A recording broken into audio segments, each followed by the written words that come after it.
Why, hello everyone, and welcome to the stream. This is Otaku Shobo. Today is Thursday, March 14th, 2024. It is Pi Day. It's Pi Day, 314. And on this Pi Day, SpaceX launched their super heavy booster and Starship. Oh boy, for the third time. Yeah, IFT3 launched, and by the looks of it, it's technically not done yet, which is a good sign. From the looks of it, everything is gone okay. Slight exception being the booster hitting the water in the Gulf of Mexico. At least I think it's in the Gulf where it's supposed to have landed, but it was supposed to be a soft landing, quote unquote soft landing. It did not seem as if it was such a soft landing. They got the orientation from what we could tell, and they only managed to I think I saw they had 2 engines light of what should have been 3 for the landing part of it, and there was just a hint of green. So yeah, there was a failure somewhere on there. They hit a little harder than they expected, but they made it to the ocean this time, which is a lot better than what has happened the past 2 times. And the actual Starship, it's out in space. It's in space. They've opened their payload door that they wanted to test. Don't know at this moment about the transfer of propellant.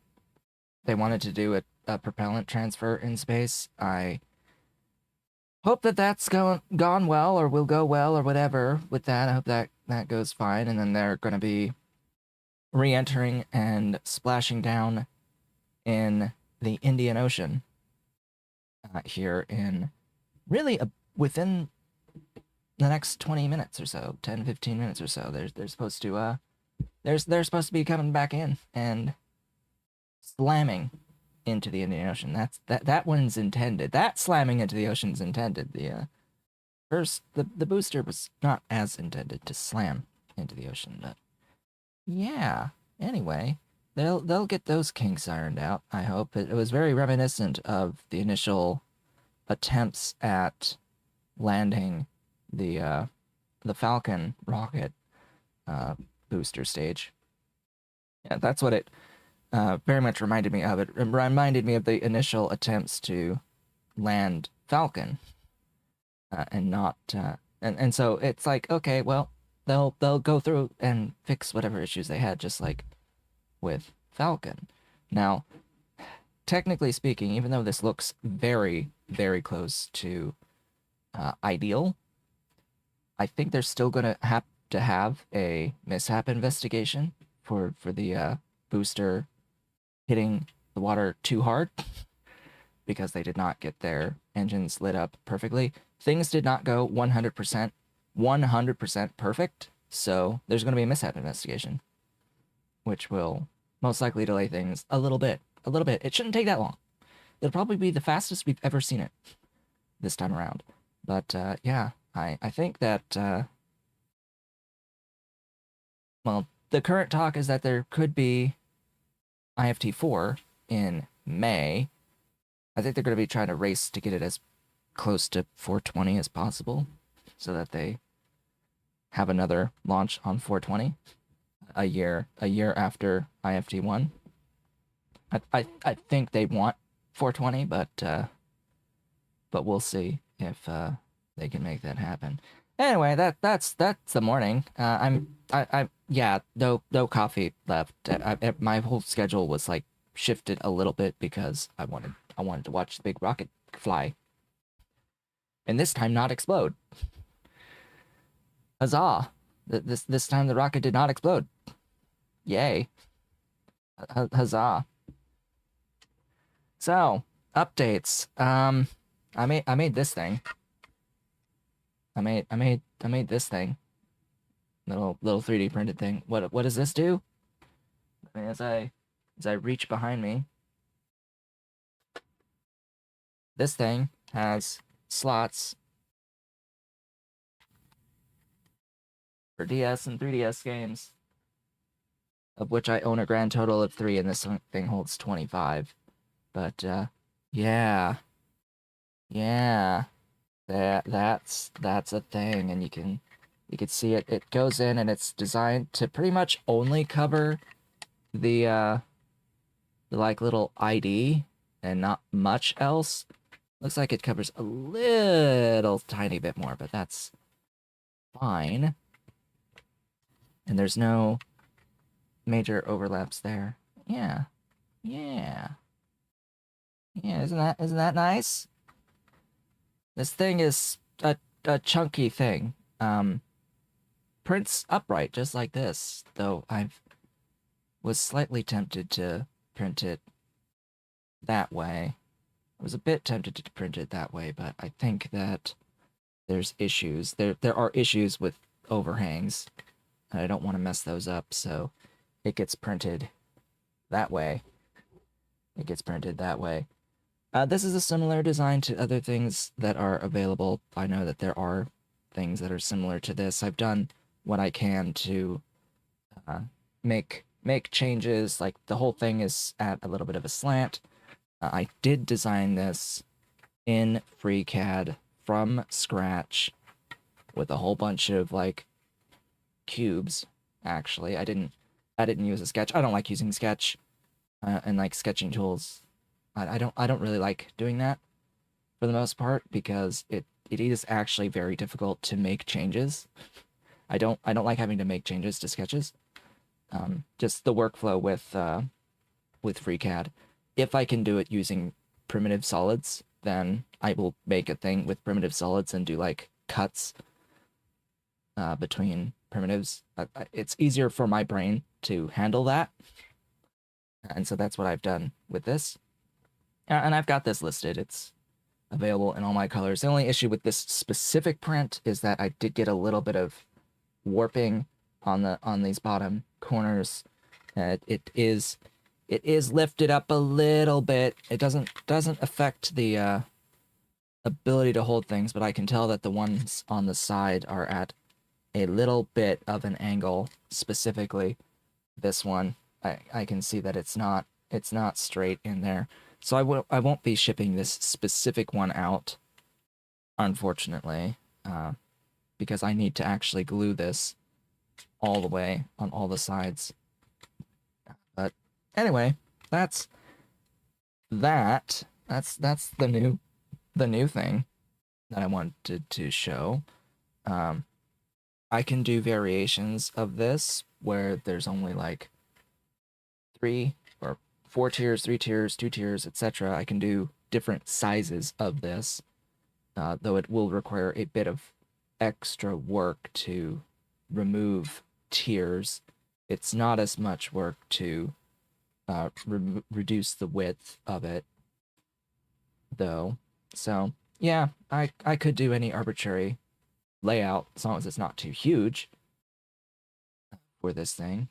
And in particular, this is now a design I can base other items on for other cartridges, like, you know, Game Boy Advance, Genesis, Game Gear. I don't know about Switch. I don't know about Switch. That would be that's a maybe on Switch. But anyway, so I've got that thing. It's a brick. It takes 3 hours to print. And so my base price on it is like $25.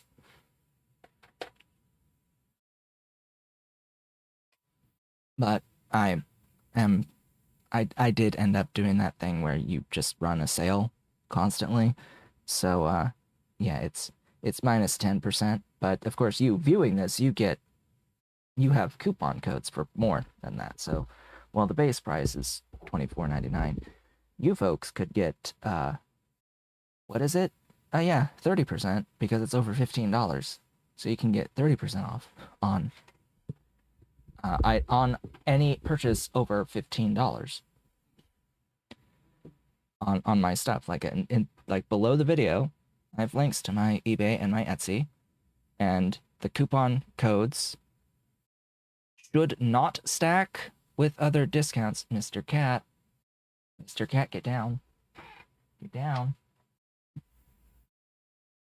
But it's 30% for items that are or for any purchase of 15 or more, and there's another one that's like 15% for less than that for any order. But ideally you'd use the 30, right? And the orders that you make with my codes count towards my incentive goals. Regardless of when the purchase is made, it will count towards the next stream. And that's something I've had for a while. We've only had one person make a purchase through this system, through like the share and save thing on Etsy in particular. And that counted, that extended the stream. So yeah, with that, I think we are ready to get into the game. Gameu. There's Gameu. And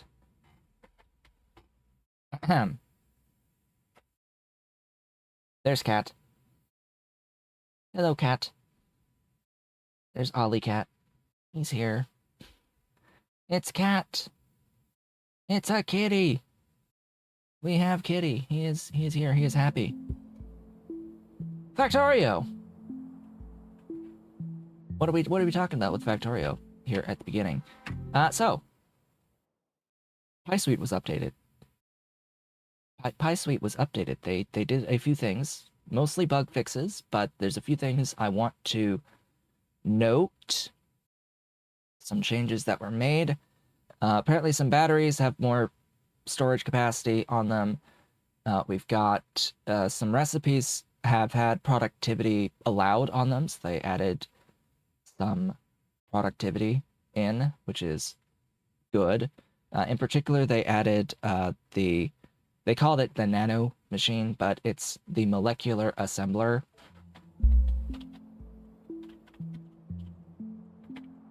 They changed the molecular assembler to now have productivity on the recipes on it, and I hope that means they got rid of any limitation on that machine for productivity, because that was part of an issue before. It's called molecular assembler, but the code, the name of the building is, at least was, nano assembler or nano machine.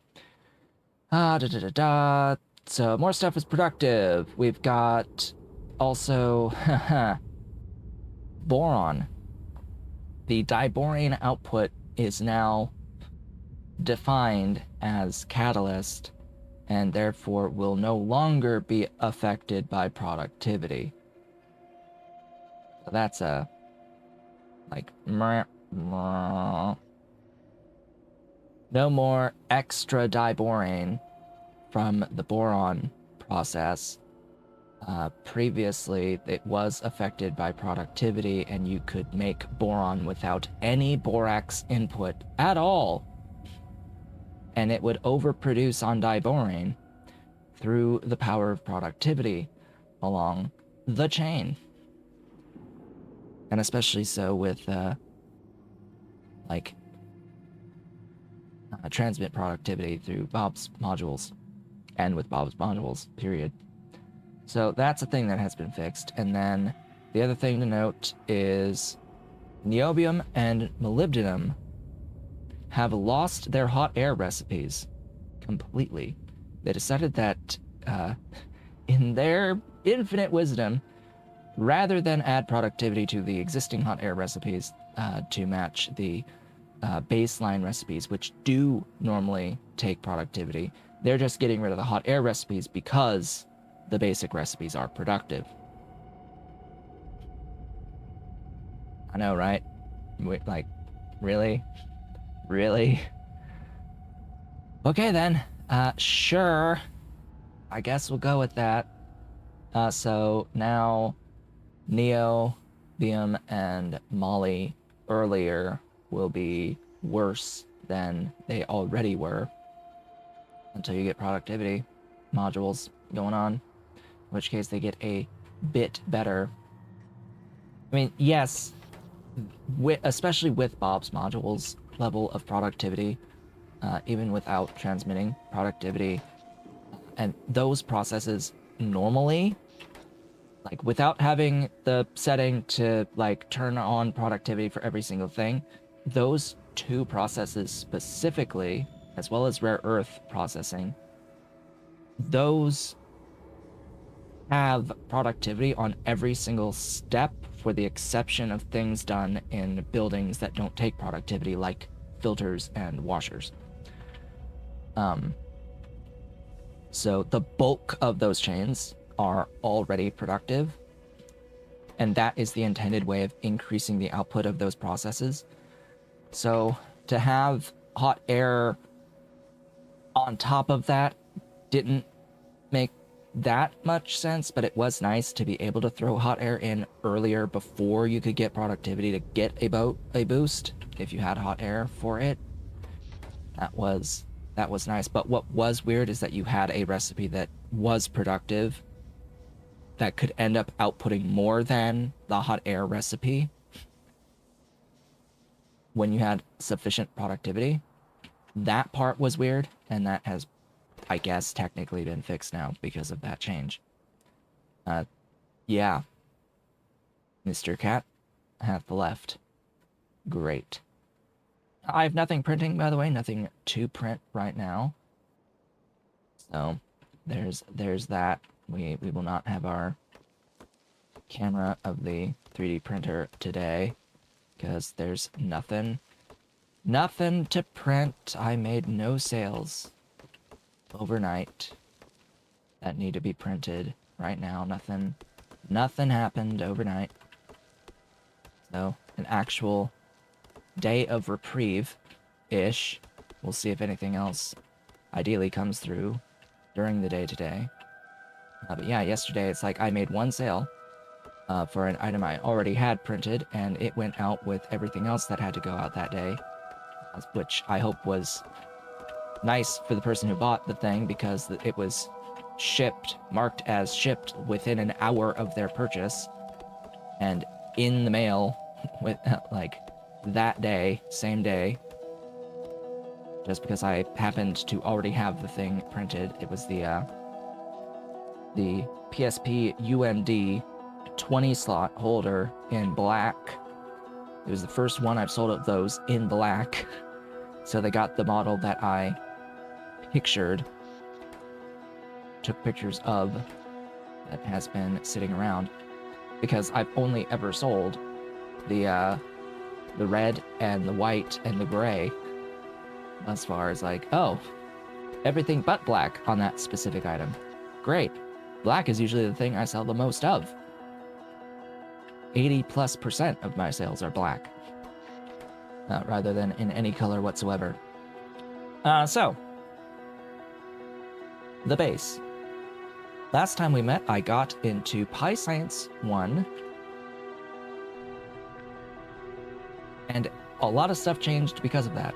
We spent a significant amount of time. We had an extended stream last time because of the wonderful generosity of Kaladin giving a $100 tip for the third time, at least, by the way, over time. Like, okay, thank you so much. I very much appreciate that. That extended the stream. If we get that 4 more times, actually more like 3 more times, I have to stream every main day of the week except for Saturdays for a month. Once we cross 500 in support for the stream, from the stream, through any means, yeah, I will stream 6 days a week except for major holidays, for a month. From that point on. But anyway, we had the extra hour. I spent most of the time going around and placing burners everywhere.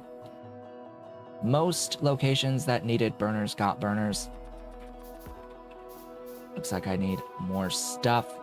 I've been continuing that theme between streams. I've added some stuff to the bus as well.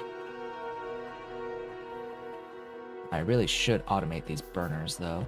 That's one thing. It's like, oh, I should do that at some point. Oh, I have those. I have those now. Thank you, Tech, for teching for me. I didn't realize I had the blue ones. I totes have the blue ones now. All right, cool. Do I have? That must mean I have the ability to build the electrical ones as well. I really shouldn't be building or using those blue ones. Thing is, they are faster. Oops. They are faster, but they're also burner. So I don't want to use them because they're burners. Let's see what I have on the bus now. I have the iron, I have steel, I have the duralumin, I have copper, there's agar here, there's a line of omnite, there's plastic, wood, native flora, glass, zinc, circuits, lead, moss, tin, coke, empty petri dishes, aluminium, and titanium, and then over here we've got acetylene, tar, coal gas, and syngas. And up here there's steam, and then somewhere in the middle of the line I have to bring it up, there's creosote, but I don't need that as much all the way down the bus. So this should be a hint as to some of the things that I did in between streams. In particular, well, yeah, everything that has burners, that could use burners, is now using burners. I have built a dedicated coal gas tar that is overflow voiding the coal gas and the tar. This is also burning all of the byproducts. This is the type of thing that is now just completely free for me to build. Just infrastructure cost now and power cost now in order to do this. So I have any arbitrary amount of tar and coal gas and the things that they make as I could possibly desire, as long as I keep pasting this down. It doesn't make a ton. I think this is designed to be 100 coal gas at a time, which is like 60 something tar. It's 100 coal gas in this design. And then up above over here, it's essentially the same thing, but designed to output 140 syngas, which is the 100 coal gas getting processed into syngas. And that's this up here. You can see it's eating some amount of my omnite for that.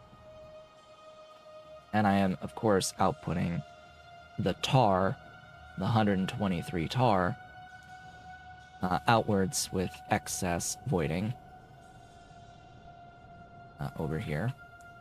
So I've got, between those two, I've got nearly 200 tar, just as tar currently. Now, at the end of last stream, when we were starting to work towards some of the stuff for INTERMETALLICS, we needed 150 tar for conversion to 150 tailings. And I was working on building something dedicated for that. I'm still going to use a dedicated build for this tailings here, and I'm not going to touch that tar that I'm getting from what I've built here. So this tar is tar to use as tar, ideally, and not convert into other stuff. If I can help it, I might use it for the actual tar processing here, I may do tar processing of it. I don't want to use it for tailings. But also part of me is like, oh, well, if you're doing tar processing, then you should just do the tar local. But anyway, just as we're aware, I do have access to tar as tar for whatever process may need that,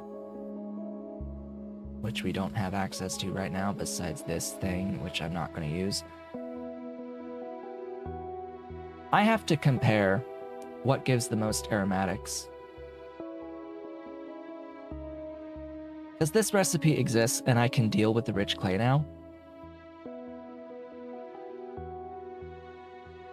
It's 3.5 to 1 on the tar to aromatics. But if I look at this, that ultimately is a 71.8 Omnite to get 100 aromatics.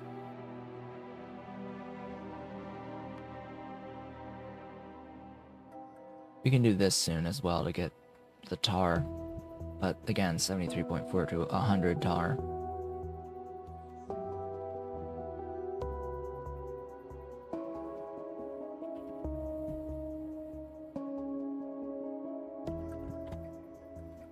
Want to look at this.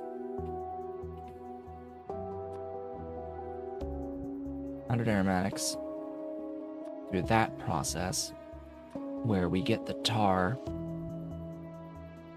from a combination of processes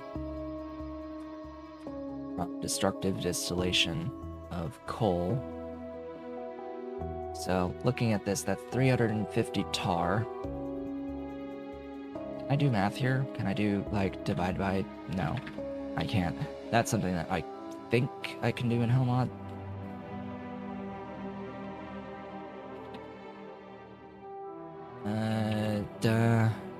Thereabouts. It's 28.57 approximately. 10.9 raw coal.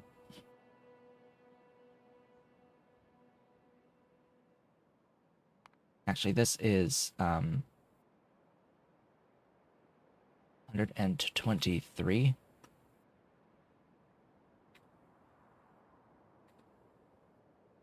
Could do like 35.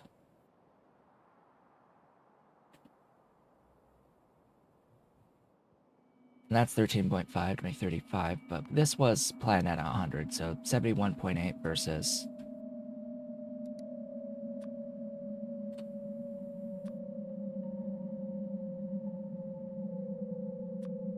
64. I thought so. I thought so. So it's less than this, but what about the, where is the other plan?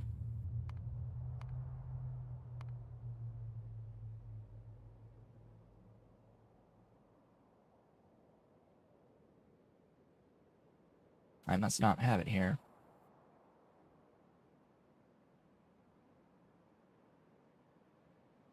Interesting.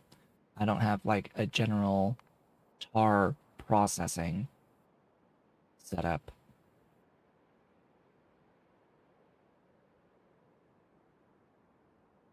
So let's compare aromatics, tar processing.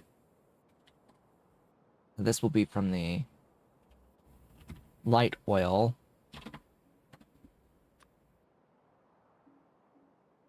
Here. Light oil produced by that, as well as that. From there. See, now that says 232 tar. But we also need to add that. Who is in excess here? Tar.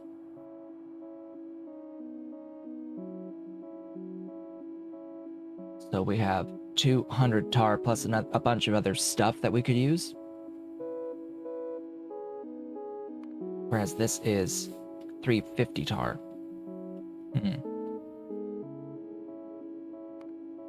Alright. Well, there's that answer. This is better, but it's a hell of a lot of infrastructure.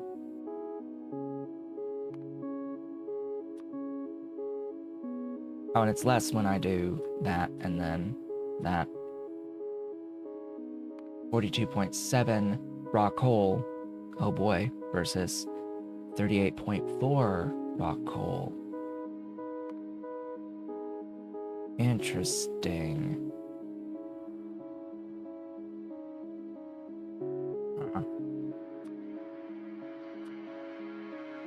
And it needs the steam. Oh yeah. Oh yeah, that's why it's bad. That's why this is bad.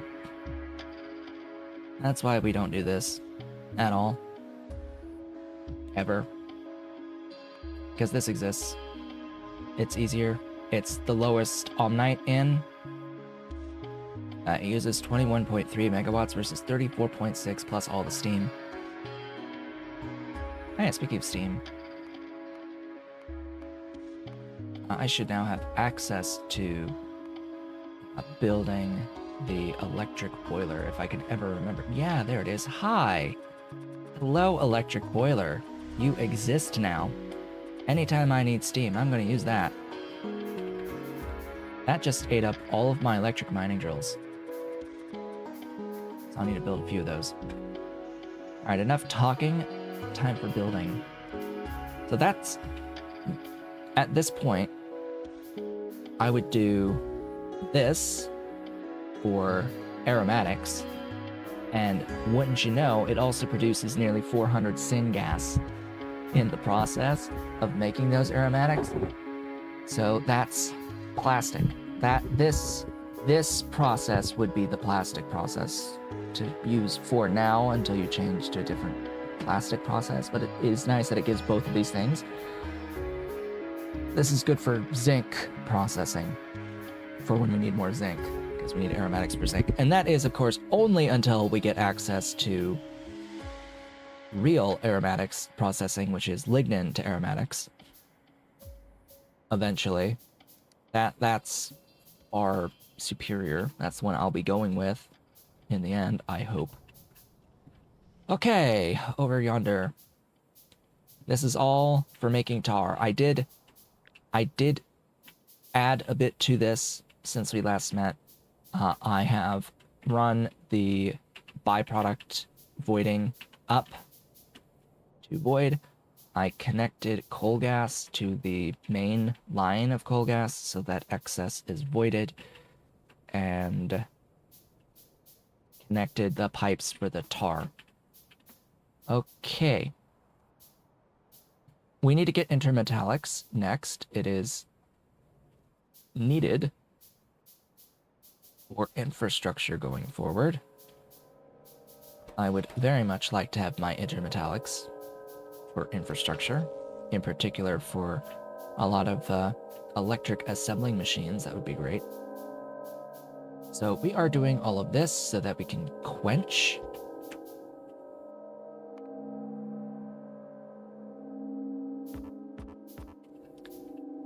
In order to make a quenching thingy, I need to have thingies.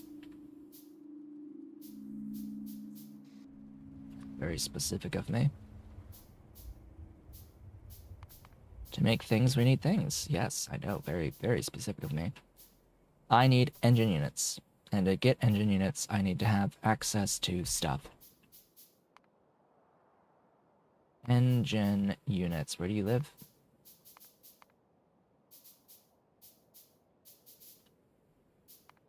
Here. Oh, that's with rubber. I need this one. Pipe plus small parts plus aluminum plate. Cool. Down we go. I'll have to run the aluminum down. Speaking of, I did, add a little bit more plates for aluminum. I've added, I needed to add more limestone for the steel stuff up here. I have also added dedicated coke, which actually ends up just getting voided. Excess gets voided. But I wanted the extra coke to feed the steel. So we are producing more steel overall, more consistently. And my pie science is actually limited by my ability to produce seaweed for agar. So that's why this is a bit slow currently. Oh, actually, as it turns out, it's a bit slow because I ran out of ash. Cool.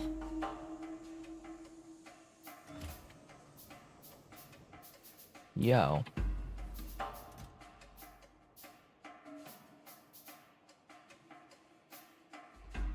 Ash.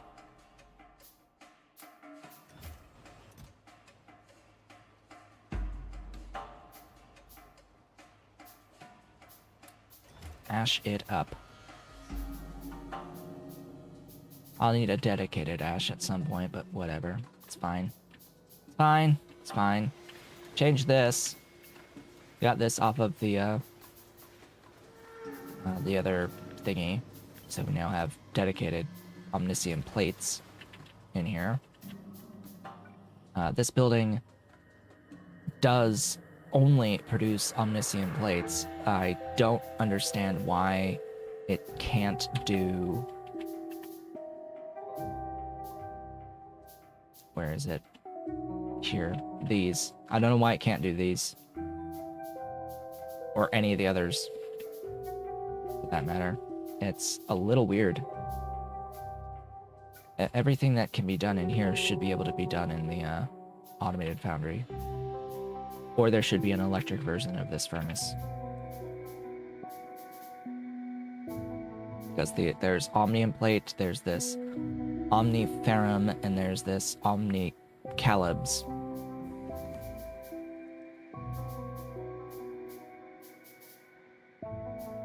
And they must be done in the furnace, and they can only be done in the furnace, which is weird.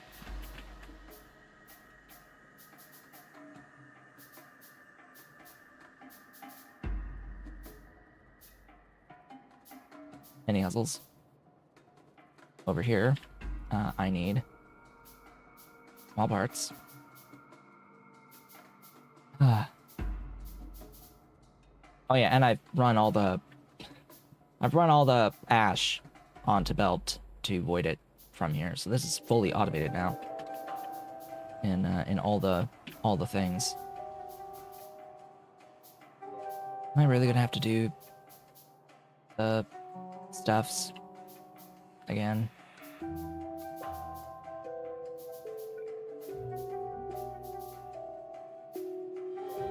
Bit of thing there. But yeah.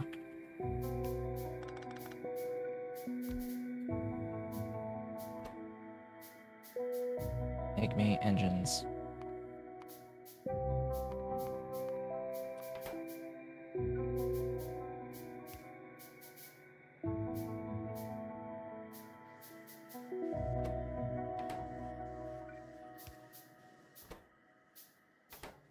Need pipe.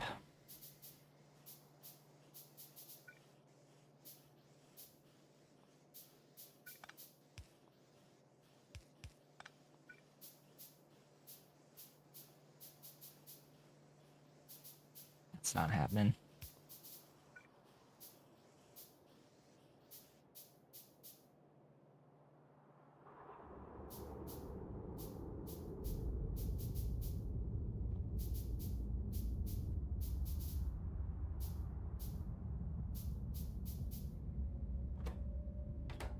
Pipe and aluminium. Right?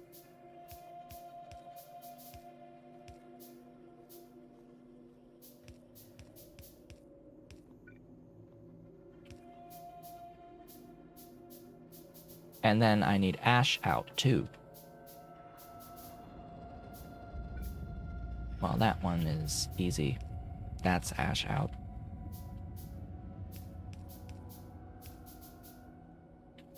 Aluminium.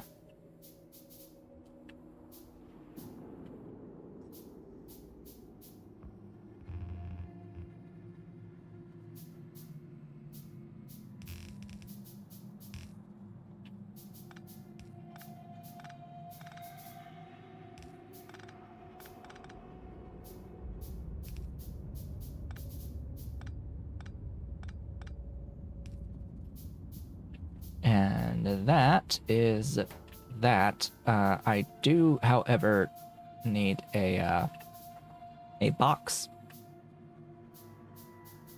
I need an output box.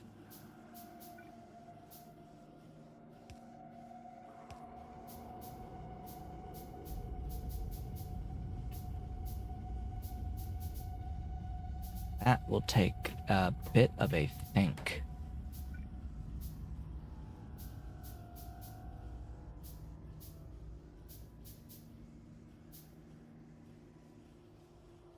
Huh.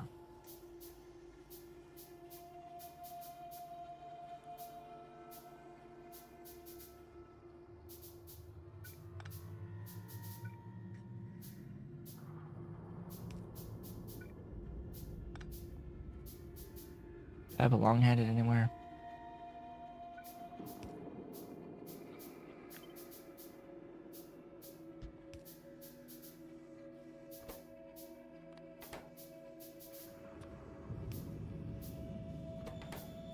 Ta-da! God dang, that is so sucky. That's so sucky. Also, throughput. Enjoy.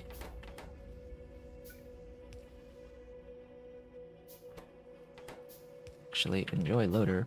Whoops.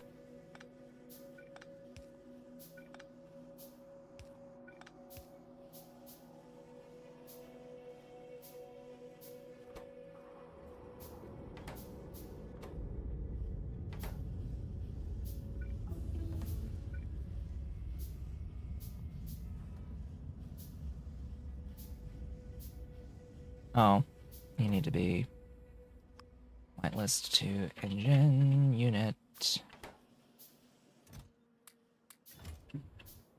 Oh boy, that, as they say, is that. Give me not that. Give me that quenching tower. Oh wow, we get access to fluid mining drill mark 2. I need 0 of those. Now all of this is to make Nexit. All of this is for Nexit in the end. This whole thing, 100% is for Nexit. Where is Wawa? Nowhere. Alright. Gib Wawa.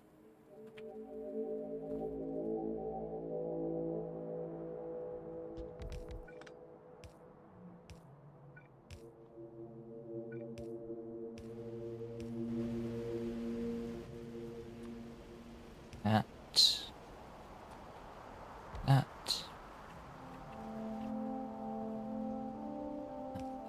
There's no stacking for soot, unfortunately.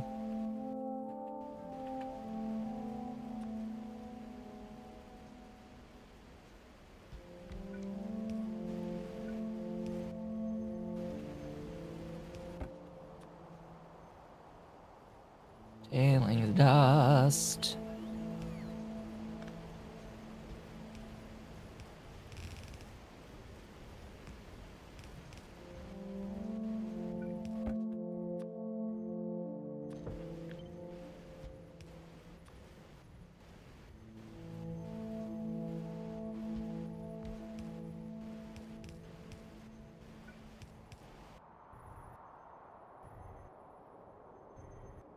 My goodness, that eats up to 500 per second. Wow. Yikes. Yikes.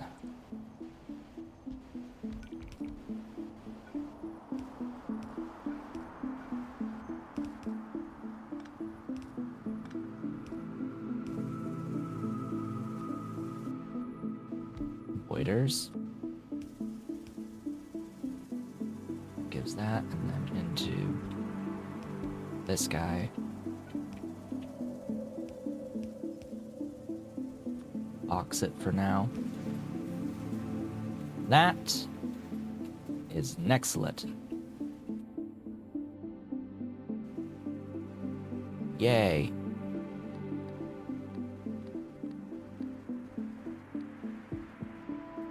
Part 1 done. Let's see, what do we want next? Probably the Antimony. Antimony. Let's go with the Antimony. For that, I will need access to plastic.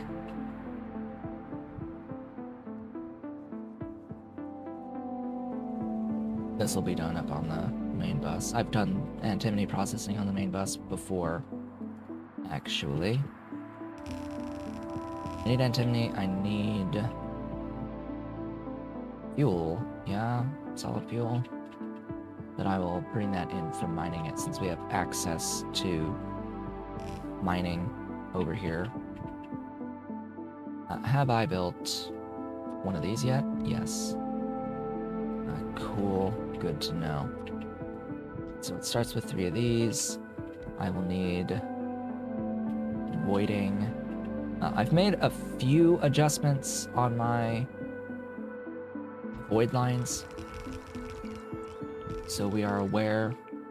I have changed the voiding line so that this burner here won't be overloaded on ash by taking the output ash from these 5 and stacking it for it to go into this burner. And I'm also doing this to have ash get loaded as well. So now there shouldn't be a problem of them getting overloaded, but I need to see if that's happened here. I saw that this was an issue at this location where I was voiding ash, voiding regular ash, or voiding stacked ash.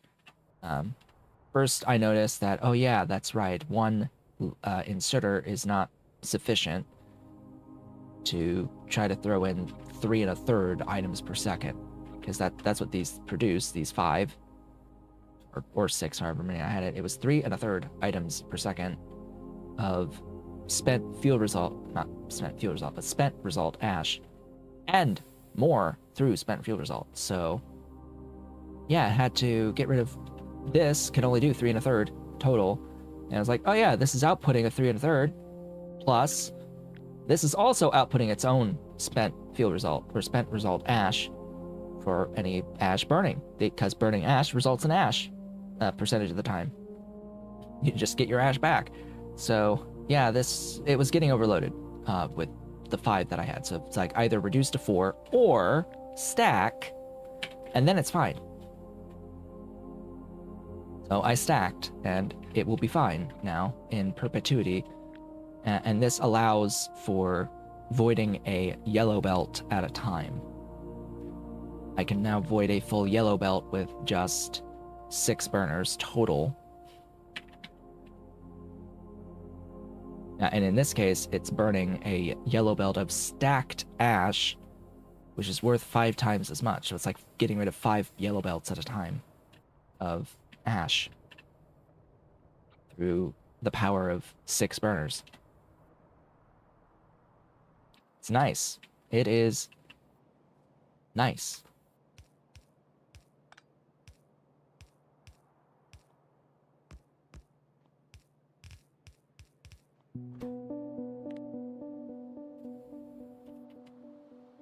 Crushed stone. Hey.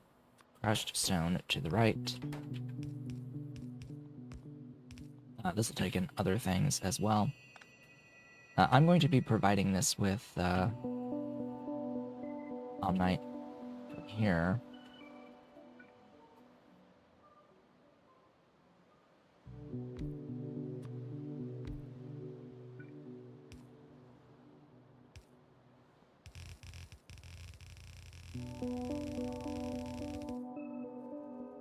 And yes, I know that there's another one close to there, but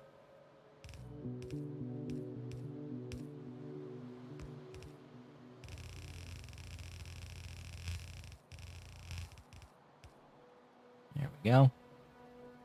I still haven't made adjustments to add fuel value to the stacked Omnite. Excuse me if I occasionally call this like Immersite from like crap from K2, as it's another purple thing. It's the name, that name has been ingrained in me somehow, so I will occasionally call Omnite Immersite for whatever reason. Like we're not playing K2.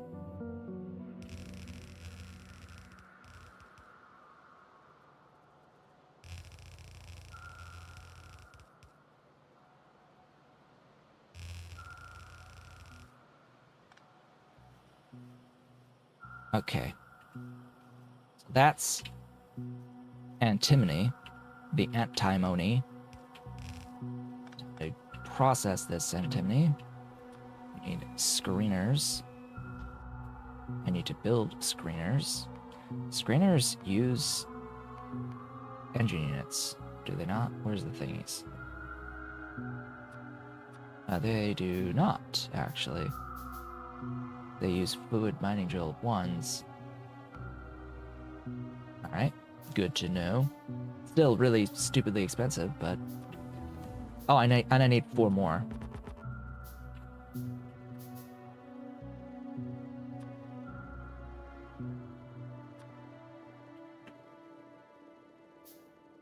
Four more. Great. Great job. Oh yeah, I need that too. Oh, thanks. Thank you so much. We need to make reinforced concrete. We need reinforced concrete. Because in order to make basic oxygen furnaces, you need to make gas furnaces, which need reinforced concrete.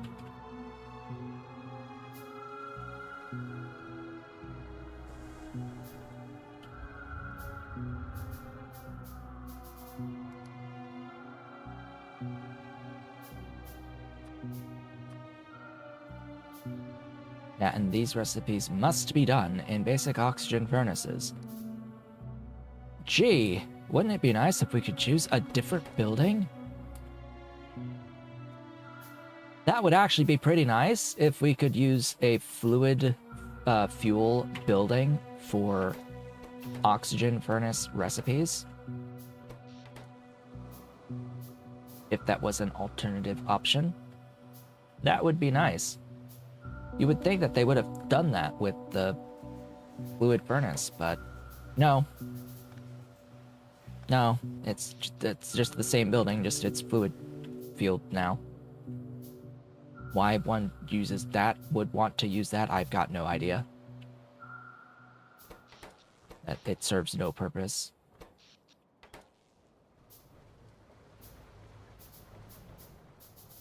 It does the foundry recipes and not the furnace recipes.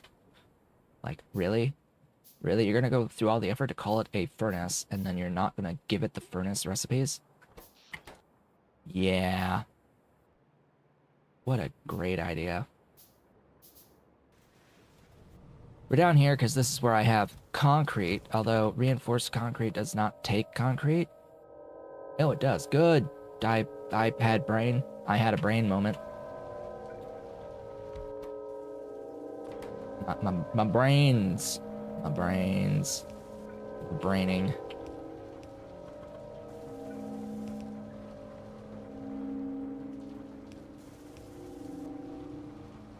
With the key exception that I didn't build this right. Oh well. Da da da da da da da da da da da da da da. It needs iron sticks and steel.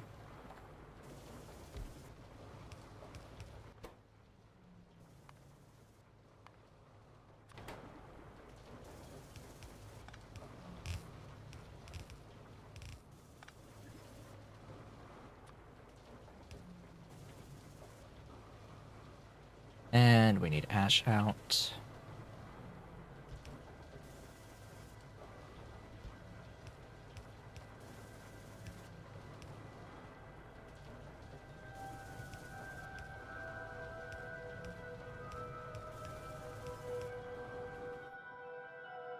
Iron, steel.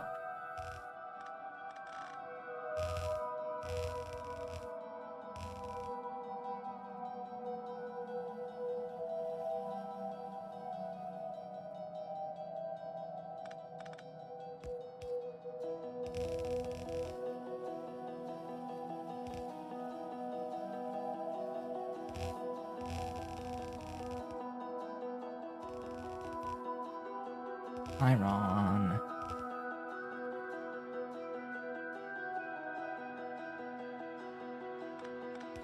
You posted your base in my Discord. In mine? A while back? Of how far while back we talking?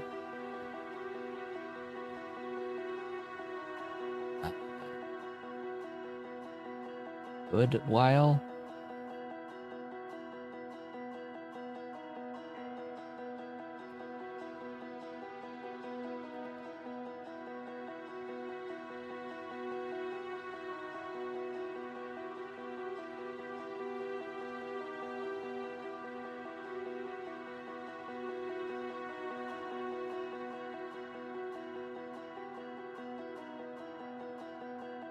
Oh, you have a picture from like November.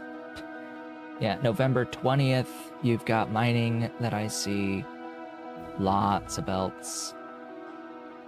And then yeah, you're doing like honeycomb pattern. Hexagons. How are the hexagons working? They look slightly skewed, but that's just how Factorio is working. I'm assuming that those are rails forming those hexagons, or what? What forms the hexagons? Or is it just road tile, like tiles? Yeah.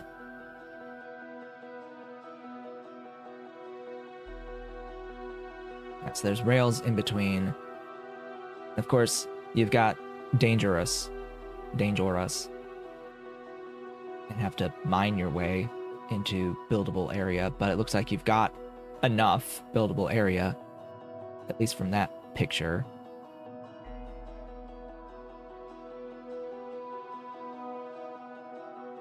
It just, to me, it seems really small, but you're also zoomed out pretty far.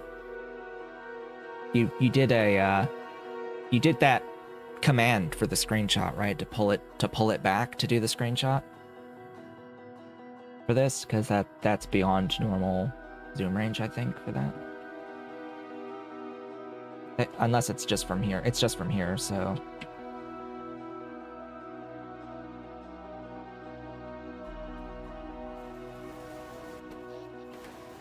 There is a command that lets you actually get a picture of the this view from further back, but I rarely use it.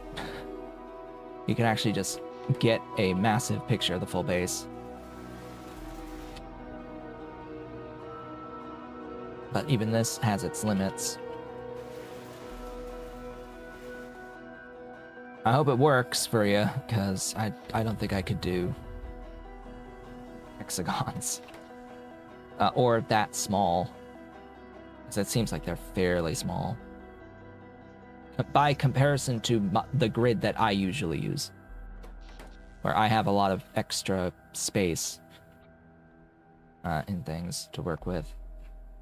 I like having space to work with. That's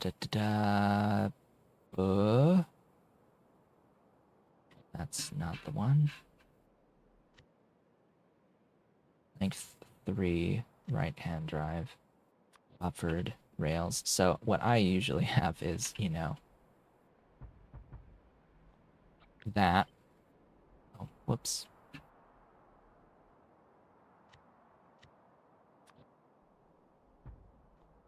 I usually have that, but gap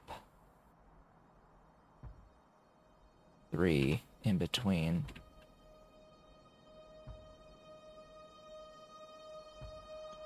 So I usually have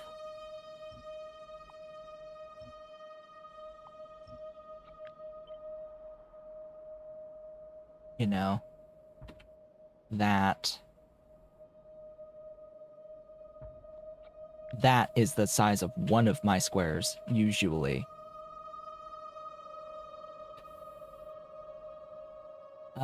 Yeah, this is usually one of my quote-unquote city block squares. I don't call this city block, it's just, it is a grid, but it's not a city.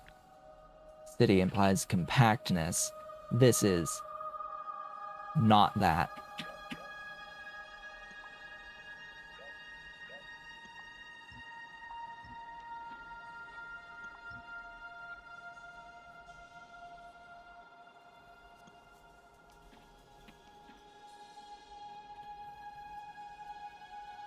Yeah, it's enough space for alien life buildings. That's sort of why it's so big, is specifically for alien life buildings, why I use such a large area. Almost exclusively for alien life buildings. But there is another point to be made. It's like, well, why not have it be smaller and then just make it bigger for the alien life builds? And that's probably what I'll do this time. I'm also very much considering not using those big buffered intersections.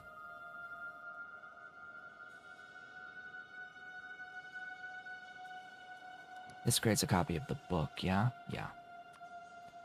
So I'm thinking of leaving it at this intersection and having the grid be smaller this time. And this is a relevant conversation to have because I am entering the phase of the game where I'm having access to rails. I just don't usually build my rail system until I have bots, because there's no real point to the rail system if you don't have a centralized mall to send stuff to. Not usually. There is a point if all I wanted was the science and to get the science onto the rails. That's a good possibility. That is definitely a possibility. I should consider that. Definitely. Okay, how do I want to do this with these two? So I have to do filtering.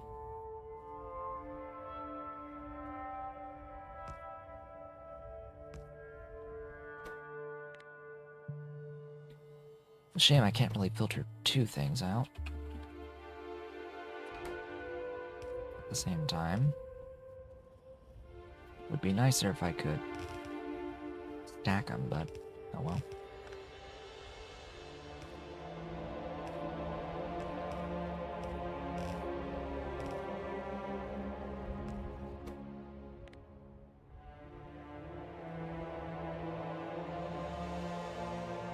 Yep, that's what I'm doing. I'm in the process of processing antimony.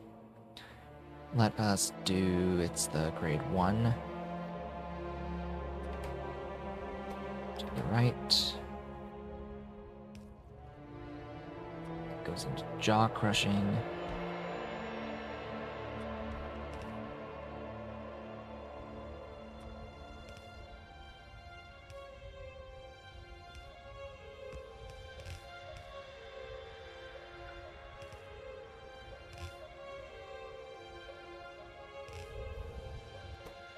This is putting stone.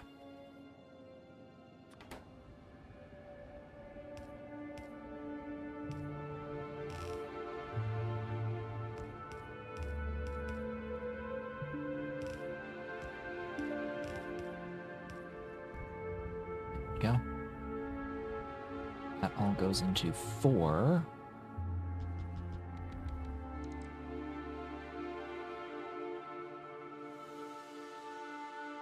One per second.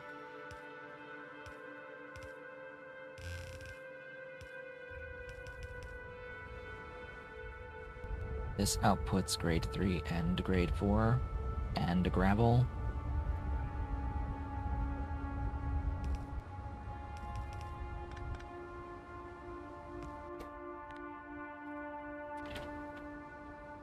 Gravelly.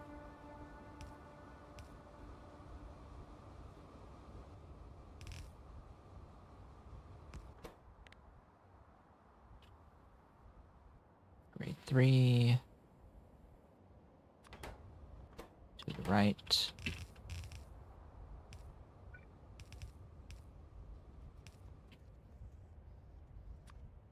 This guy. Oh, I need that guy.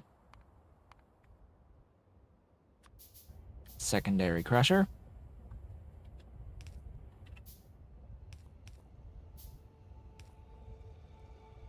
It only outputs more grade 4.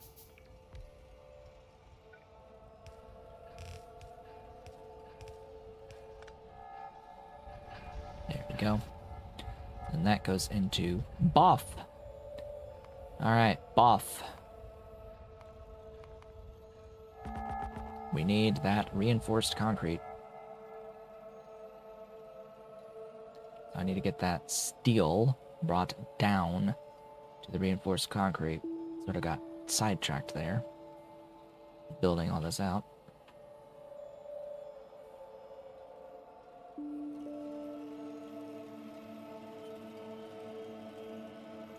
Go down to steel line. Boogers. I want to dodge main bus. Go down this way.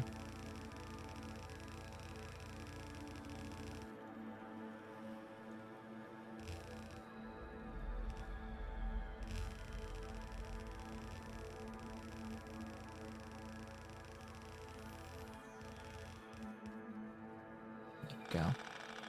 That's the steel. That'll make reinforced concrete.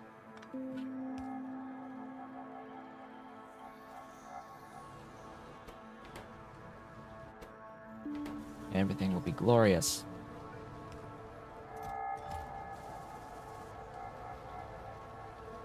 Absolutely beautiful and glorious. Wonderful stuffs. Once we get steel down here, unless I just feel like tossing in some steel. Where does that even live in this inventory? Oh, steel. Where do you live in here? There you are. Enjoy some steel. You make 10 at a time. How much do I need for you? 20.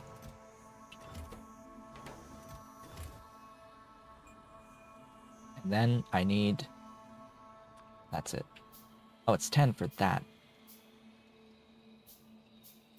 Where did I see 20? Oh, I was on casting units, but we need intermetallics for those.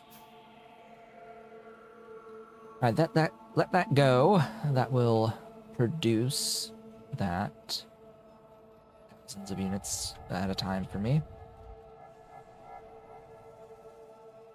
Which is exactly what I need.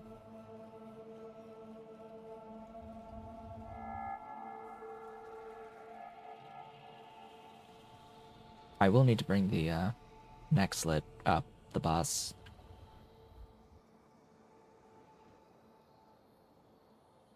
And make nickel.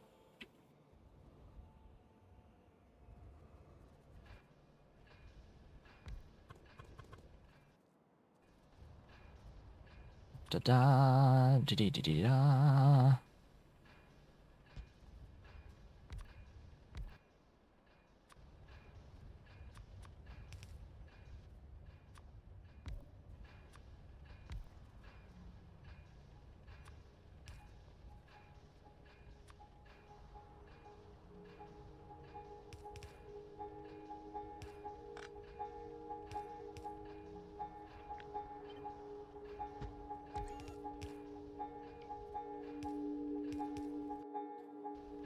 Add plastic, add fuel, and give power.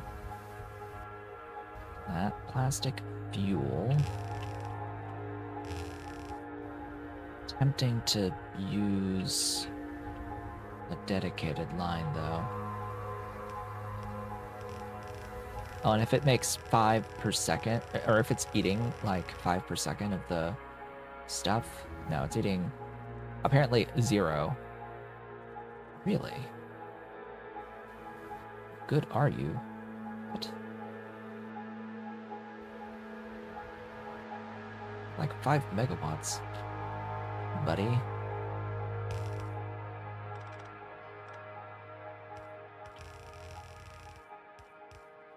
Fresh.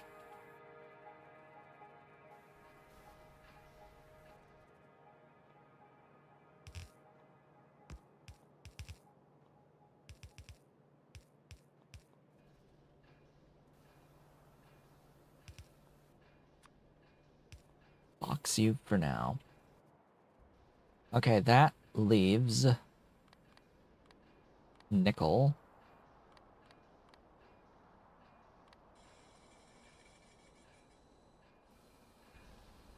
Which is pretty trivial. My tech!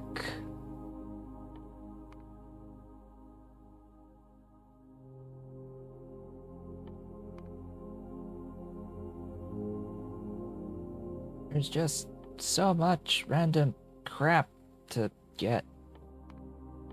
I need all the things. There's a lot of technology at this level. Ba-da-ba, ba-ba, ba-da-ba, boop, boop, bop, bop, bop.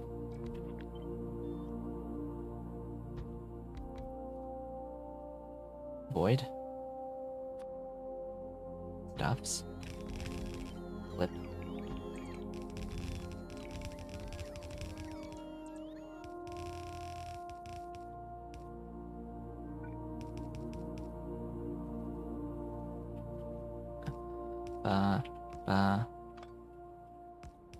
You're gonna output that way.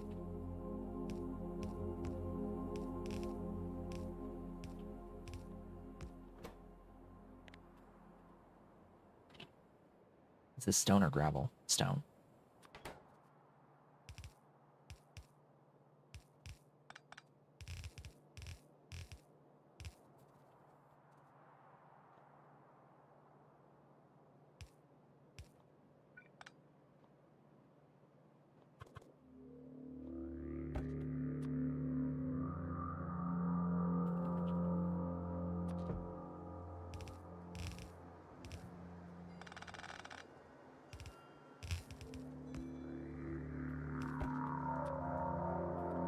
Crude nickel.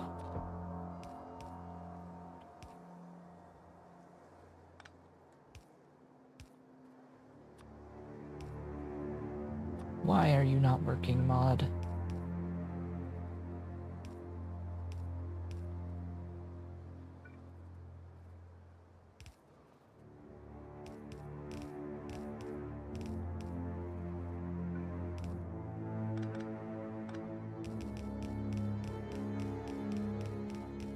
I just gotta bring in syngas.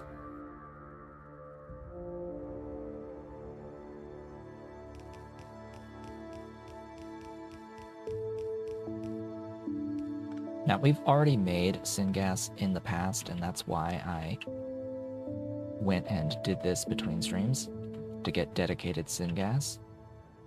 Because we made it already. We made it for what, where, who, what, when, where, how, why.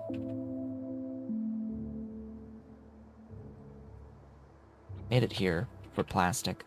So because we've already seen it and made it for plastic, I have set up the dedicated scaled production of it.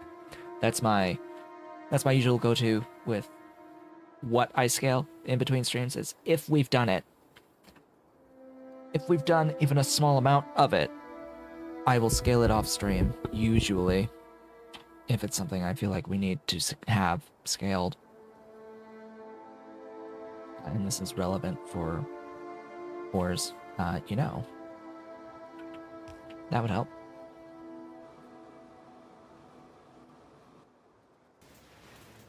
And there we go. We now has nickel. We has nickel. We has antimony oxide. And we has the Nexit. So we has all of the things. I need to get the Nexit onto my bus and up the bus.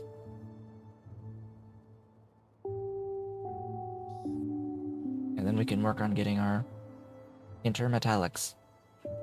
Glorious and beautiful intermetallics. Wow, this is really far away. Wow, this is really, really, really, really, really, really, really far away.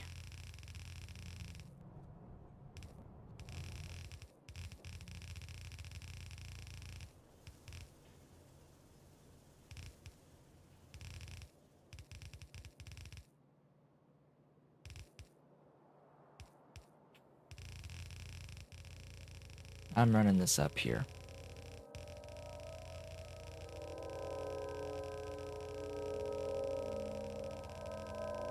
Question is, what is the most efficient fluid fuel to make at this point in the game? I think it's still acetylene. I think it's acetylene. But I could be wrong. It could just be the, like, syngas or something. It could be anything, really. This is new line.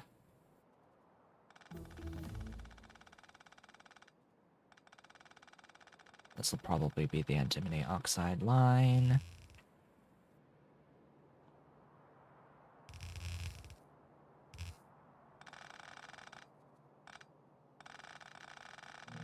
I'll have to add the doohickeys.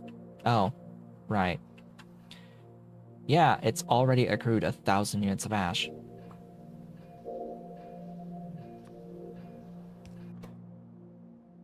Oh, you have 2 filters.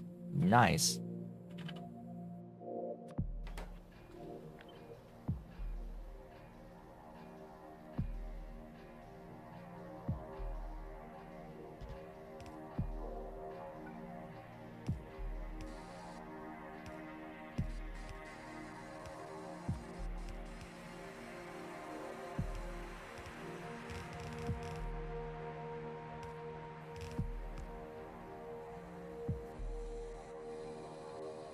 Oh my god, that's so fast.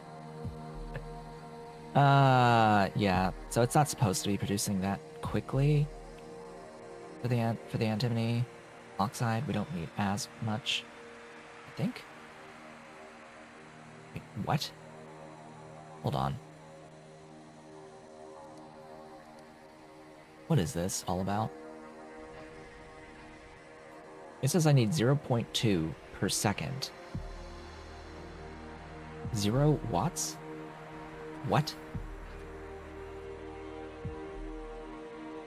2. Yeah. Yeah, something messed up there.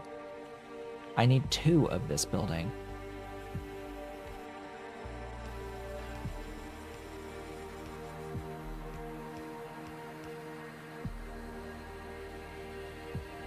And it's going to be eating 5 Omnite per second. Yeah, total.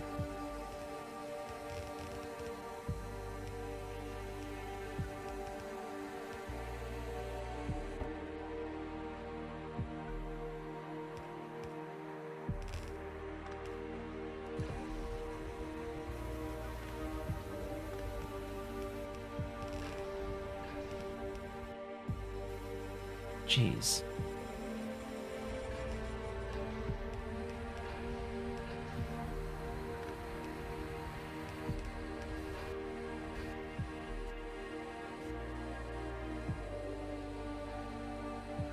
Really, even 2 isn't enough?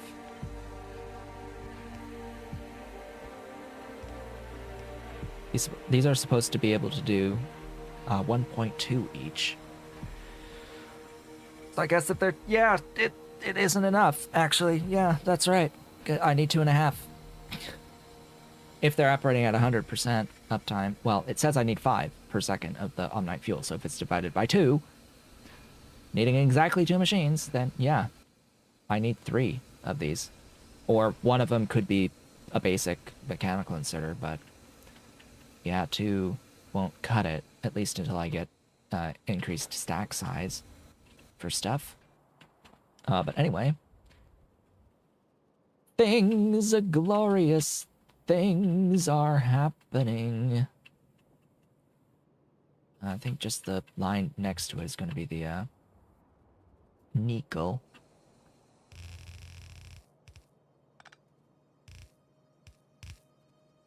Okay.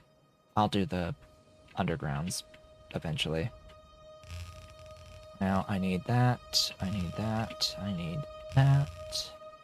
I need duralumin. Duralumin. I need the line of the acetylene.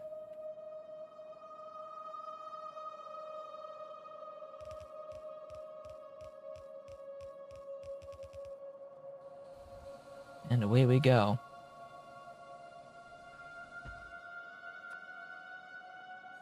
Oh goodness. Stuff in my way.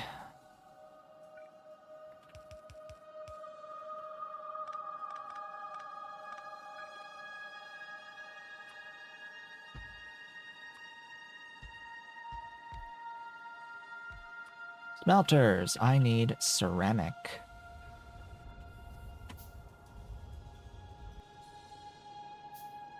Good, I did box it.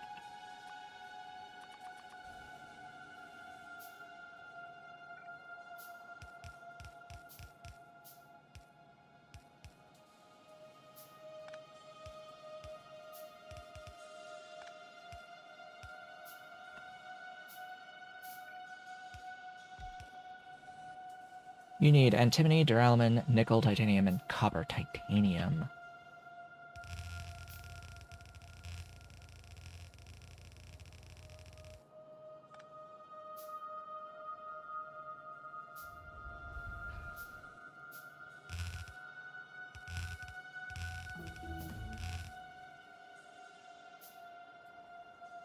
Yeah. Antimony, duralumin. You need antimony, but you don't share anything else. Great! Fantastic.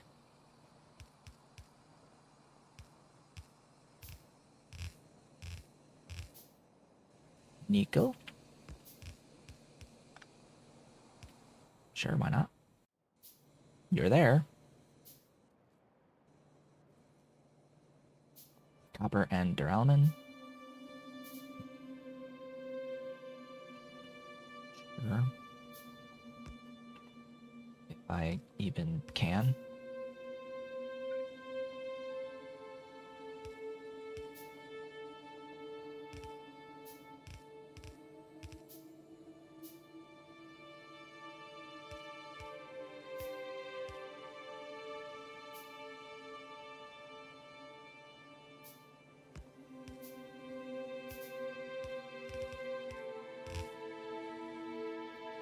Copper, duralumin, titanium,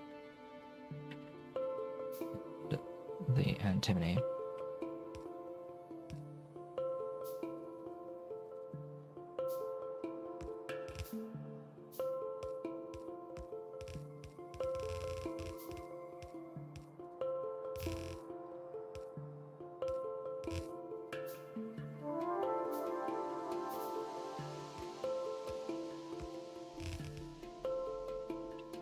Iron. Excellent.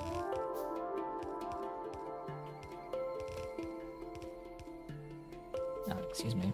Up.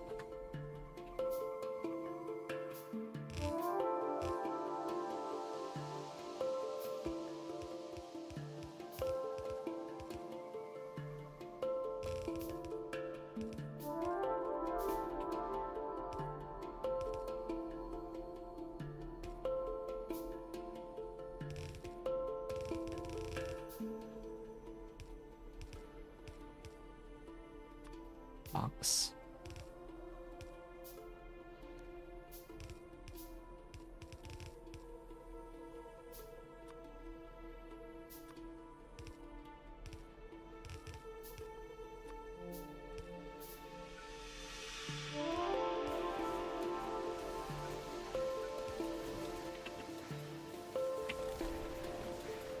Intermetallics have been achieved and attained.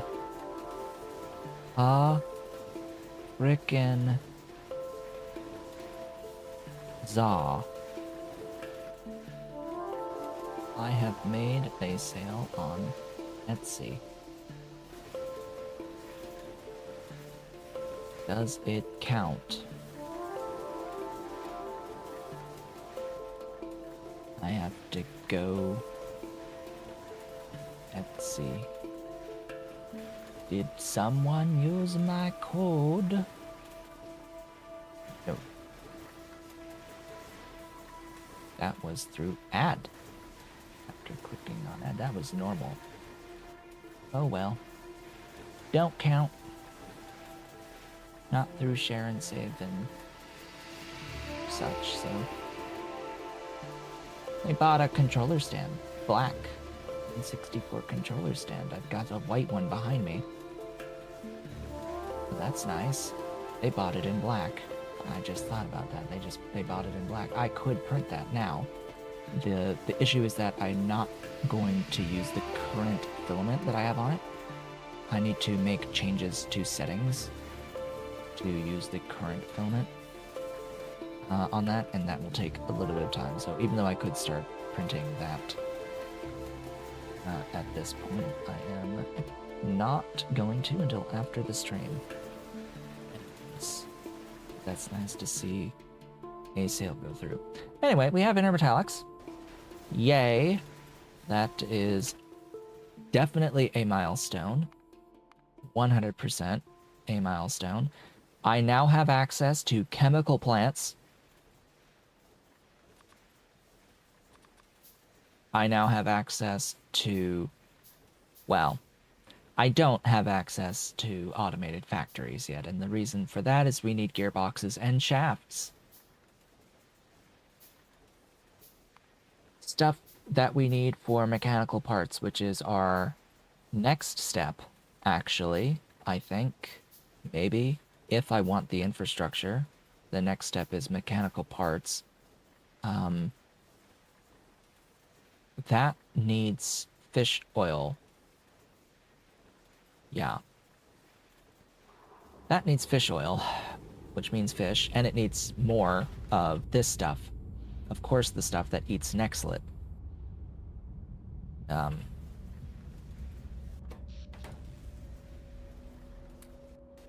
So, do I live with the fact that I will need to make the mechanical parts? Or do we move towards logistics science? Would I need the mechanical parts to even get logistics science? Green science.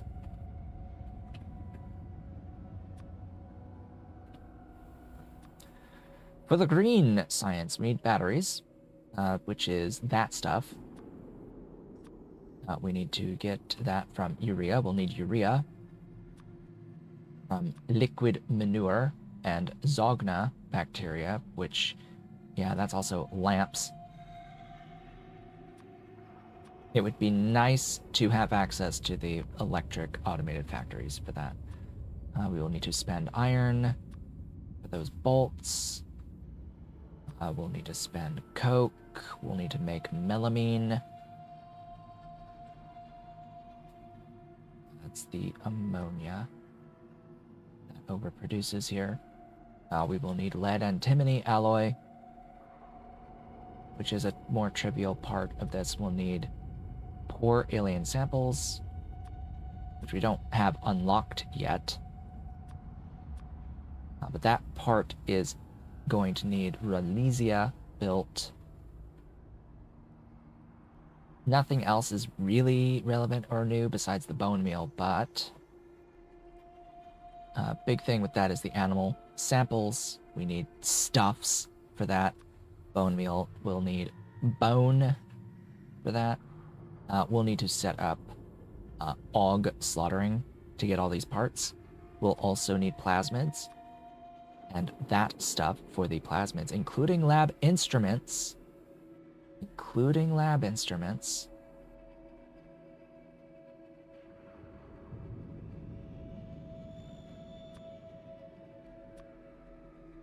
Which needs lab equipment, and we need optical sets, which could eat hot air, but probably not at this point in the game.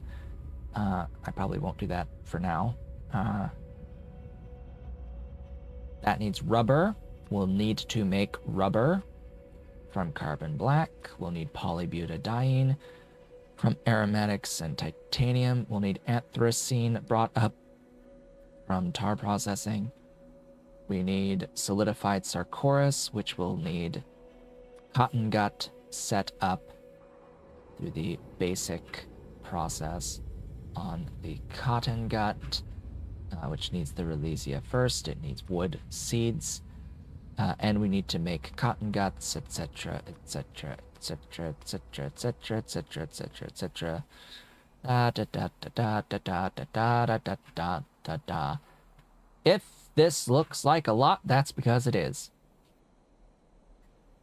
So the question is, do we work on this first, or do we go out of our way to make mechanical parts? I might need mechanical parts for those. Okay, it looks like a no, I won't. For some of the, like, rubber stuff. What do I need the mechanical parts for? What do you unlock? Just as mechanical parts. Do I need it to make the tidal power plant? Yes. That would be ideal. As well as to make the coal power plant, right? Yeah. Which is also something I was thinking about. Then, we need to take a break, but we're going to look at mechanical parts.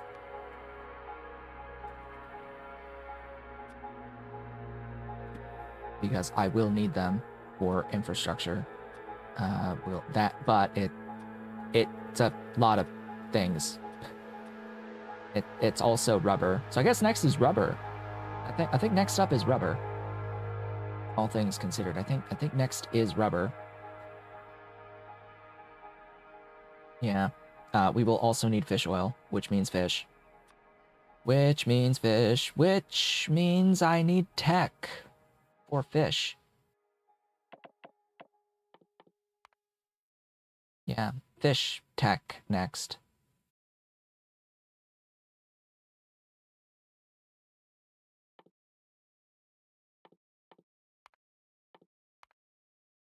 I suppose I'll think about what we want after that.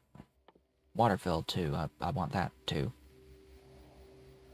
Oh wait, that's that tech. That is green. So I don't want to do tidal until I get that. Alright, good to know. We have moss farm upgrades.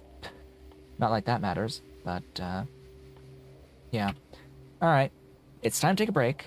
I'll be back in a few minutes, and we will start going into what we need for, I guess, rubber next. Rubber is our next step. I'll be back shortly.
Why, hello everyone. I have returned.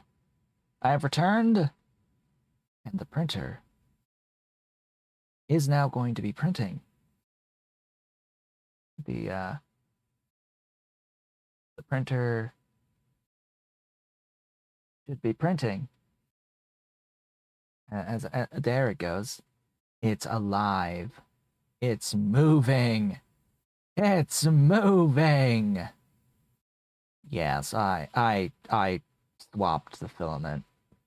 That's why it took a couple minutes there. I swapped the filament, put some little bit of fresh glue on the thing. Yeah, it still got the old glue on it. I don't care. Should be fine. Yeah, just it goes up, it touches the nozzle, determines where the 0 point is for the nozzle on that Z height, pulls back a bit, the nozzle heats up a bit in the back there, after again figuring out its position, heats up, and then slides across, and that cleans out the tip of the nozzle. So if there's any little bit of plastic that's there, it gets rid of that at this point, and then it does the real calculation for the 0 point once it quote unquote knows that the nozzle is clear. So yeah, that's that. Game. There's game, and there's cat. Hello, Ollie cat. Hi. Yes, you're being nice. You're being nice, kitty. You're being a nice kitty. Coming here visiting. You want attention. Yes, Mr. Kitty wants his attention. He wants pets. That's what he wants. He wants his pets. He wants his petting. Now, what I want to watch here is to check the temperature on this, just to make sure it's not set to like 230 degrees Celsius. I want it at 220 ideally. I think it's set to 225, which would be okay. Some stuff I had experimented at 230 Celsius, but I've had some issues, shall we say, with the printing. That may be a indication of some other hardware-related issue that would be a little expensive to rectify, shall we say. Yeah, a little while back I had a couple of prints fail on me because that were the entire printer crashing type of failures, reporting that the temperature was not within the expected range. One time it got too hot. It like spiked to 250 when it was supposed to be at like 225. And it shut the computer. It shut the system down because it spiked high. And then another time it drooped too low and it shut off because it drooped too low. I'm like, what's going on here? It happened as soon as it started the second layer when the fans spun up. So like, okay, something's going on here. I went in, I tightened up some screws in there for the fan. That little blower fan that you can see there. Kitty, focus. There we go. Focus. Hocus focus on that camera. It's got that blower fan on there, and that's not specifically the fan that I tightened up. There's another fan inside of that where that blower fan is. There's another one inside that I think is for cooling the like circuit boards that are in there. There's 2 circuit boards connected together like daughter board style, and sandwiched in. And on the far side of it, there is a fan. And that, I think, is the fan that was not properly tightened. I could continue to hand tighten the screws in there so it was rattling, most likely, as soon as it turned on, causing rattling and causing some of the connections on that board to move. And I think that's where the issue was coming into play.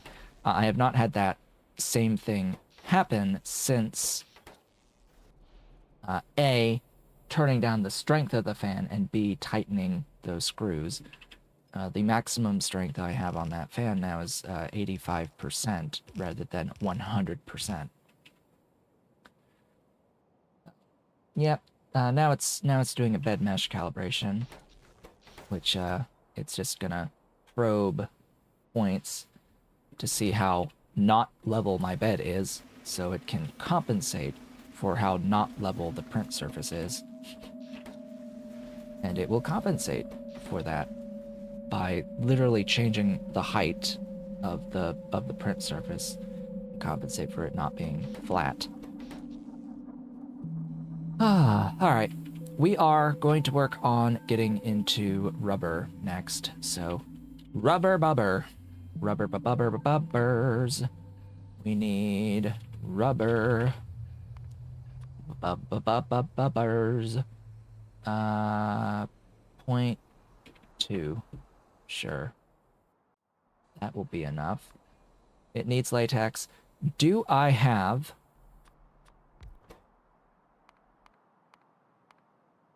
this? I do.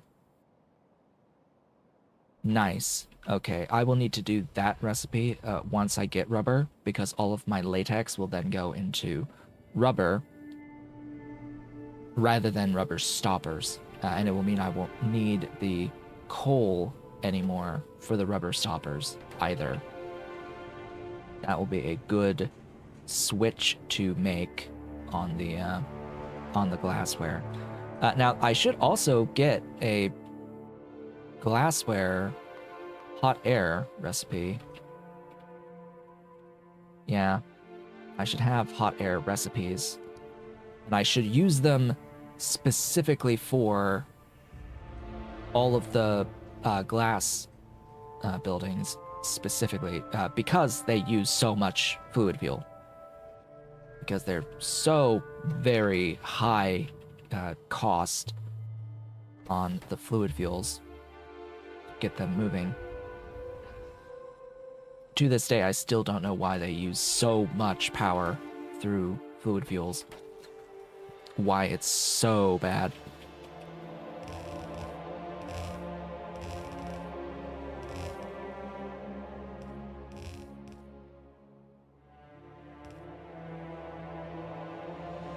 Like, why did you make it so high fuel cost?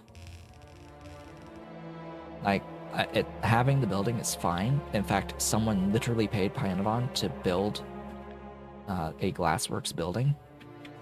This design, this thing, this glassworks building, where even is it? Where is it? Where is it? Here. Yeah, this thing. Someone literally gave Pyanodon money for this on Patreon.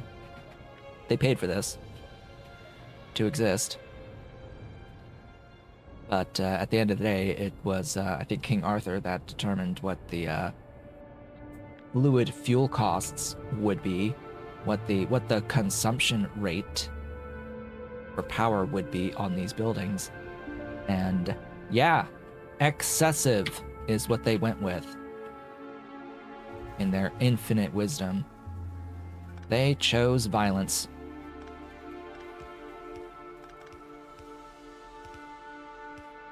Anyway, I need both of these things. Like, out. For later. Yes, Mr. Cat. Staring at me. Staring at my hands. Okay, anthracene oil will need to bring up from below. As well as the aromatics. In fact, this is a great time to go out of our way and build dedicated aromatics.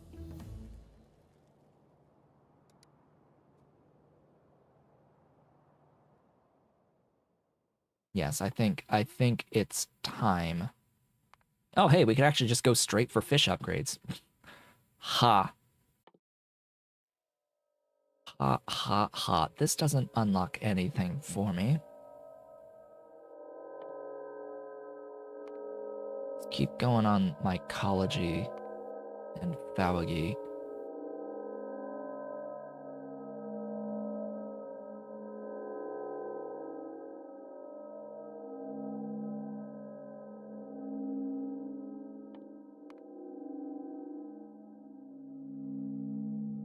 So we can get into Browk upgrades at this tech level as well.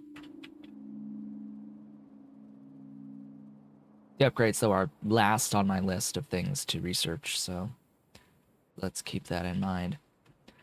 All this being said, I do not have 350 tar available. I don't think I've got quite that much. I have like half that, which may be fine. Hold up. Yeah, that's fine.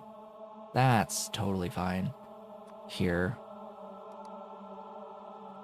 I don't this is why I've done this with the tar. We don't even have to go through the effort of making additional tar.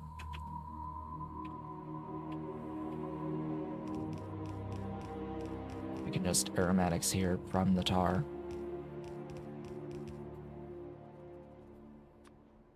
Aromatics. Okay, delete that. Delete that. I'll need to delete the rich clay. Do I have a recipe? No. I have a stone brick from rich clay, but not anything else.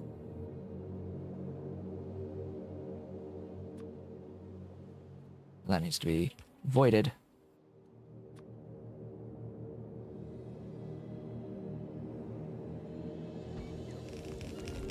We only need the two, though.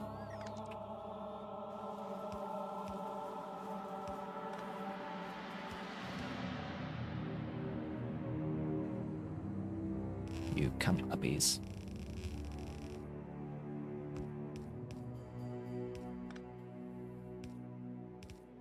How's my Ollie?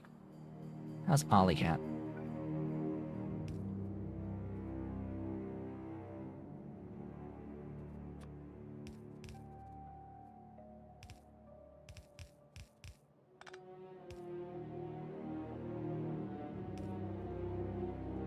Ta-da!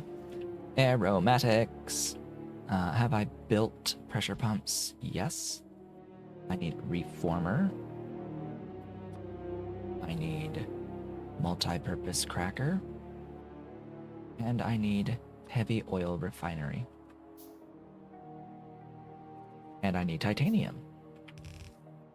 And I need the anthracene oil. So let's go and pull up anthracene oil.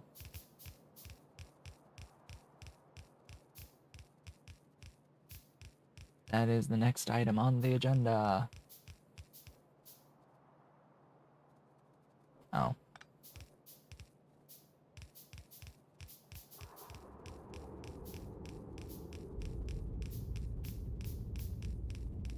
There are a couple of places I can get this from.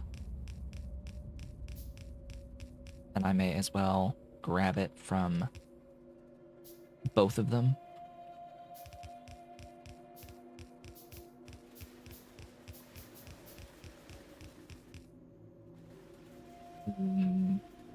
This is not... Is this step one? Step one is down further. Keep going. Basically following the creosote line.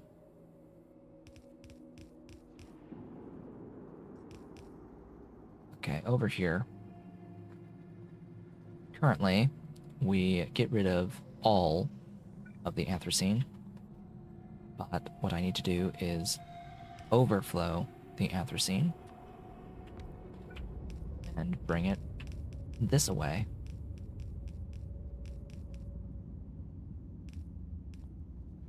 There's anthracene, part 1.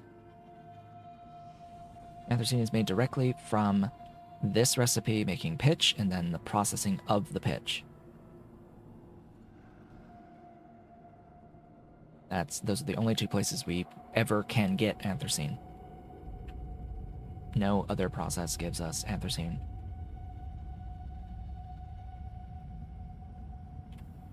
Am I wrong? I am not wrong. Only the coke from pitch and only the tar processing gives us anthracene. Just those 2. Only those 2. So anytime I'm doing tar processing, cough cough, we will have anthracene.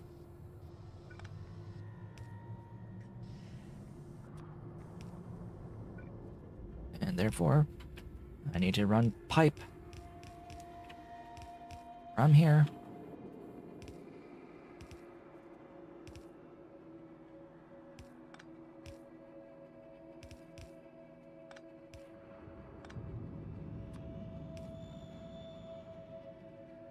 what? Really? Buggers. Wrong pipe.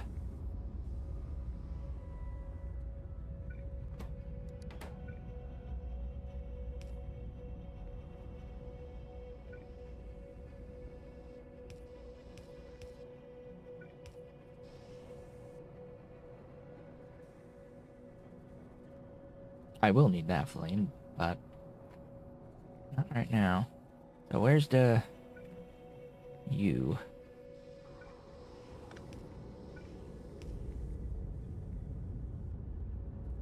And where's the thing with you? Where's your anthracene and where is it going and all that good stuff? That's the one.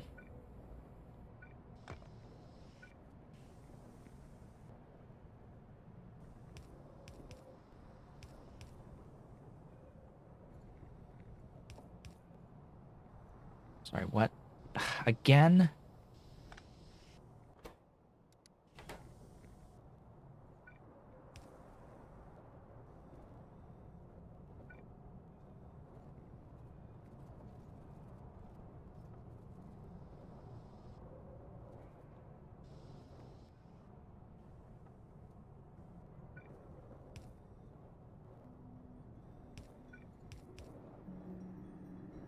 There. That's it. This is the way to San Jose.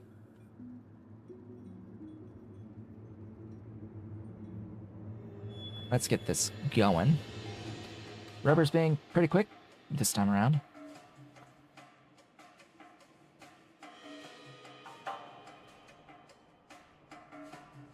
Let's see, we need this. Actually, what do I do first? What do I want to do first? We'll do this.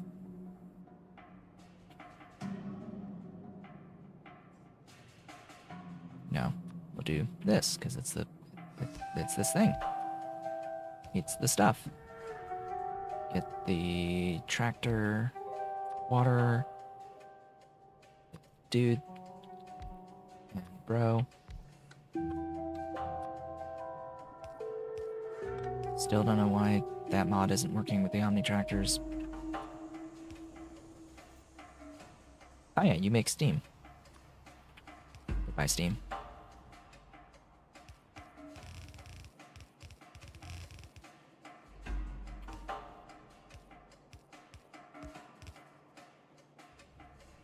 Yeah, so I have a mod that is called Automatic Underground Pipe Connectors. And it is the mod that adds that unit of straight pipe between undergrounds. Well, it's also supposed to connect to buildings. And with these Omni tractors, It doesn't do it. It doesn't do it. Which confuses me greatly.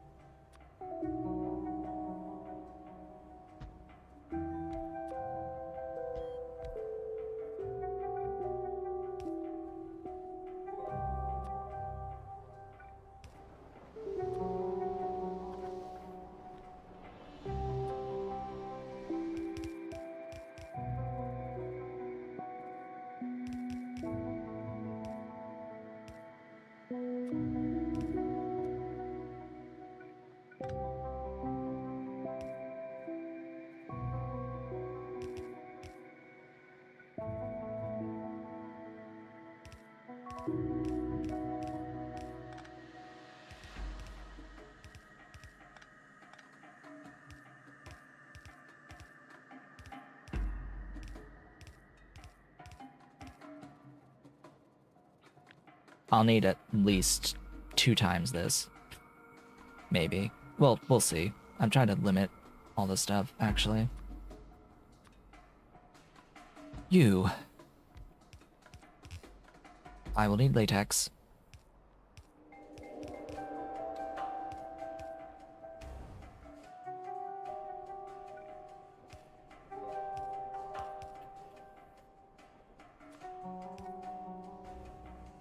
Bring me my latex. On the bus.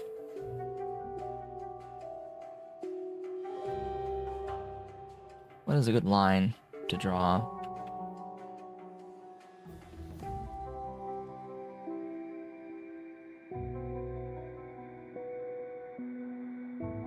This one?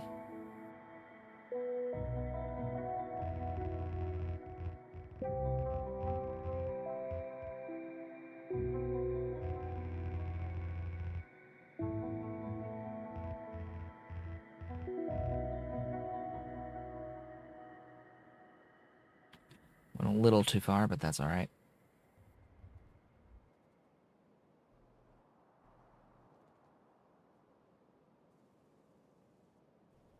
Okay, latex is here.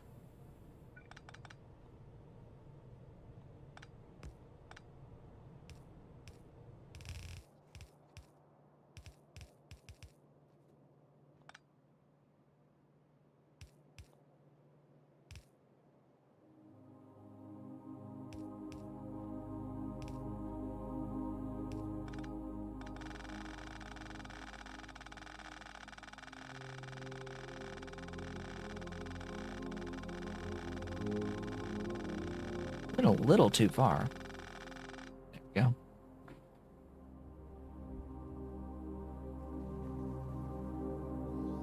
The only issue is that latex is being limited by something. Oh yeah, I had to do this. I completely miffed on, or whiffed or whatever. It was lost on me. I needed 2 reproductive complexes to feed all these rock paddocks. I needed 2, not 1. So I shoved an extra one in there to make sure that all these could operate at full capacity.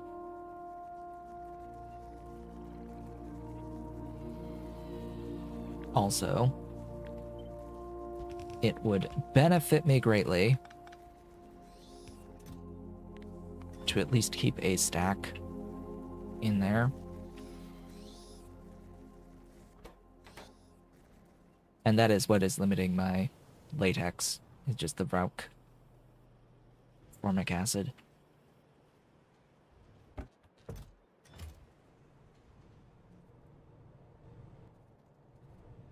Oh.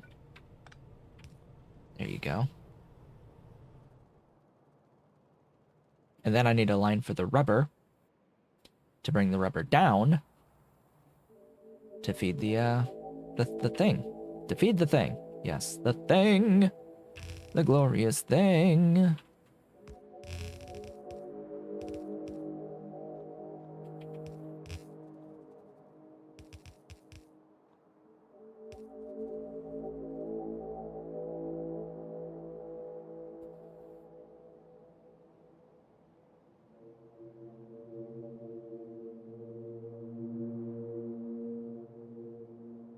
Yes, Mr. Kitty. Mr. Kitty Cat. Mr. Kitty Cat.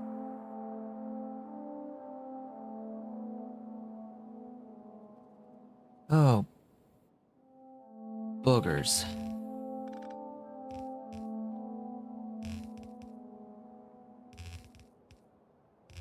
How are we doing? We are doing. Next line downwards to here.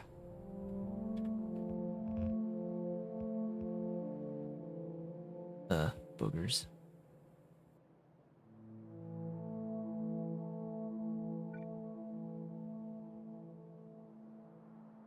Oh. Knots. We have created rubber.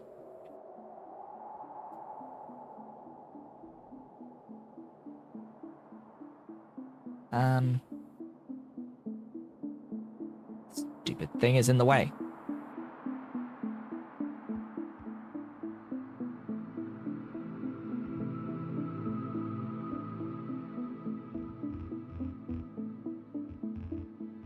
I don't think I have to worry about anything with this particular line.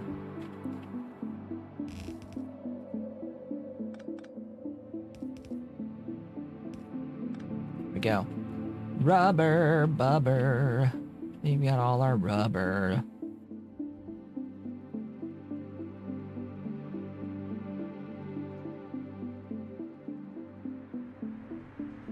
Now we switch this recipe to this one.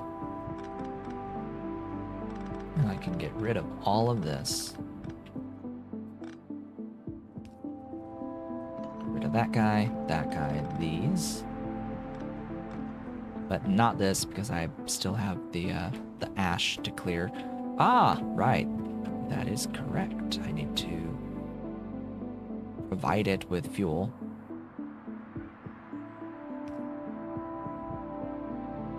At this point, I'll take the coal out. And it's still gonna make ash. Unless I give it wood, in which case then I could get rid of all of this, but nah, we'll leave it as is for now. The only change that will happen is when I get electric assembling machines, which will be the same speed as this, but will be electric. They'll be bigger as well, but they're electric, and I don't have to worry at all about needing burner infrastructure for getting rid of ash, because there won't be any ash produced from them. And it'll be nice to not be losing cellulose for producing the basic substrate either. That will be nice. We've got rubber. So 2 big milestones, big-ish milestones today between the intermetallics as well as the rubber. And, you know, of course, all the things to make the intermetallics, the Nexit, the antimony, oxide, and nickel ore into plates. That's all new stuff that we've done today. I've built all of this thus far, and built this. So there's at least that to consider in the base so far. Next, now that we have rubber, I need to put ceramic on the network. But I think next step is fish.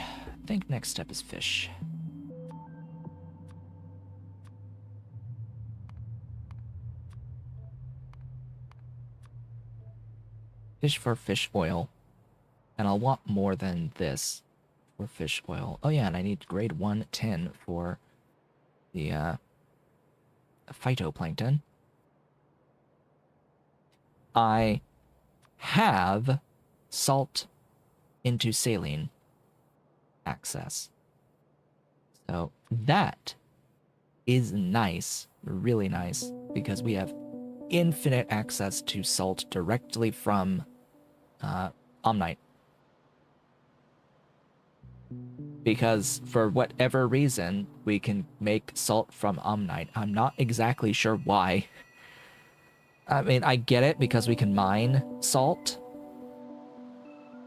I get it. I completely get it. There's a mega mine for salt. We can get salt from mines. But still, to have that and then to not have Nexit ore from Omnite is really weird. To the point where I'm probably gonna add Nexit in. Like, mod it in on Omnimatter. There's no reason for it to not exist. I don't know why it was removed. There is not a good reason. I'm sure there's a reason. It's not a good one. It makes zero sense.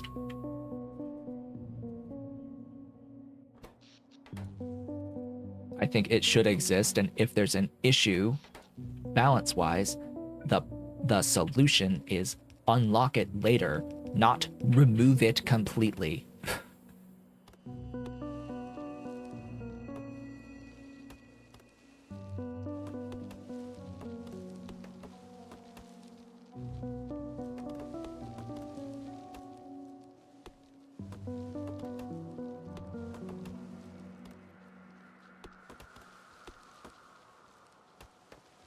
Or, you know, make something unique. Have a brain. Figure out a solution.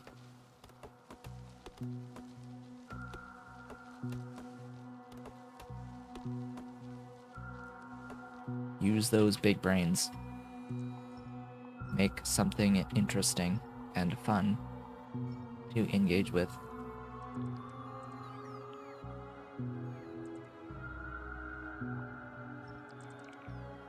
Hi, Mr. Kitty.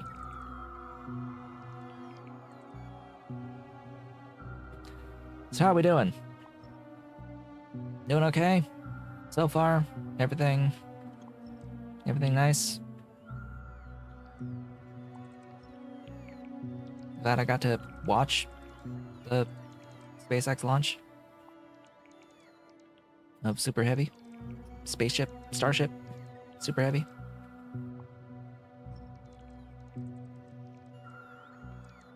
That was this morning. And I'm gonna bet that they're gonna try to hit their 4th flight on 420. I don't think they'll succeed, but I think they're gonna try. Realistic expectations is May. But I want to be surprised. I want it to be early. I want the next flight to be tomorrow. But that's not gonna happen. I want them to be launching those skyscrapers every day, multiple times a day. That's part of their goal. Actually, they want to be able to do that with that level of cadence, but we got to get there first. It's going to take a while. He's watching. He's watching my screen. He's just sitting there watching my screen. Yeah, baby boy. Watching. You're watching. You're watching me move the mouse around on the screen. Yes, big baby. Big Ollie kitty. Yes, it's the big boy. Yes, and then people wonder around here why the kitties always come to me. Why they always follow me around. Gee, I wonder why the kitties are always following me around, going everywhere I go. It's as if they feel good when they're with me, huh? It's as if being with me gets them lots and lots and lots and lots and lots of pets. Huh? It's not difficult. It is not difficult. You just pet them. You just pet them. You pay attention when they tell you they don't want to be pet. Because they'll tell you when they don't want to be pet. Yes, big boy. And then they'll come to you to get pets. Just pet them and they'll come to you. Don't just do nothing when they come to you. Pet them. That's why they're there.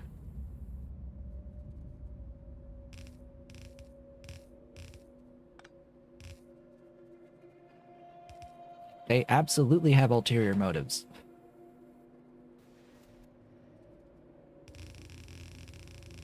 Like if they're with you for a reason.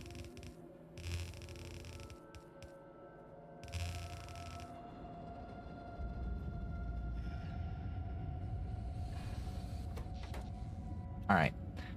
Realistically speaking, what are we doing now? I want a factory producing saline water. I think I want a saline factory. Saline! It is time for big numbers. Maybe not that big of numbers. We shall see. How much? Maybe not that big of numbers yet. That's already more than one.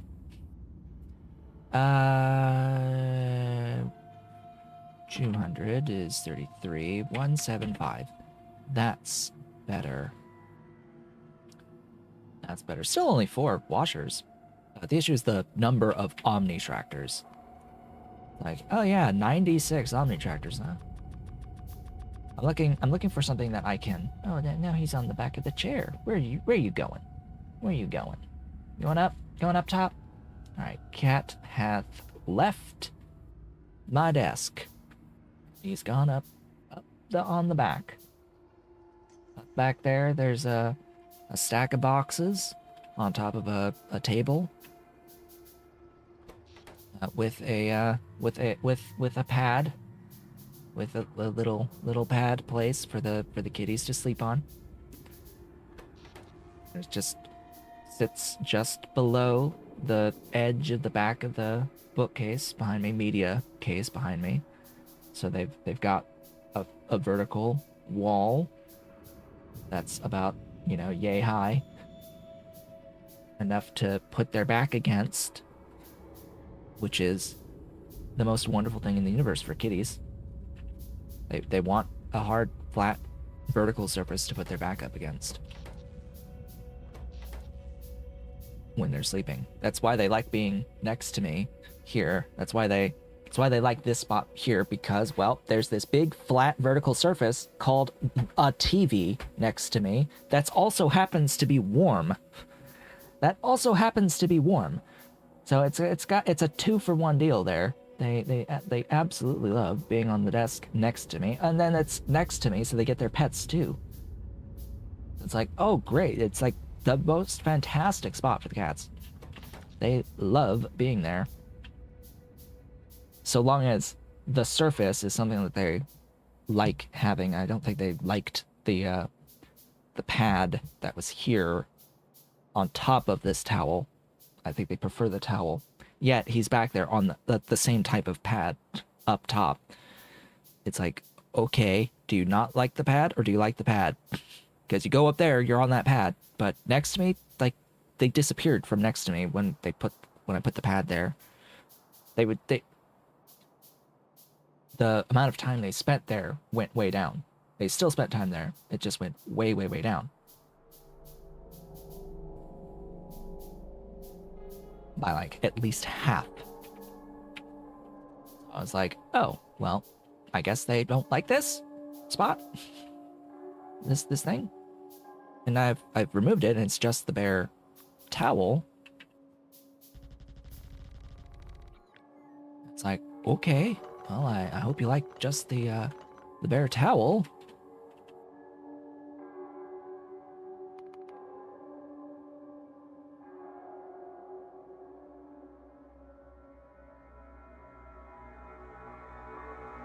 Thinking I want to do this, arrange this. And this will change once I'm at logistics science, because we get recipes for better output. better ratio of omnite to salt. Or ores in general, through a bunch of techs.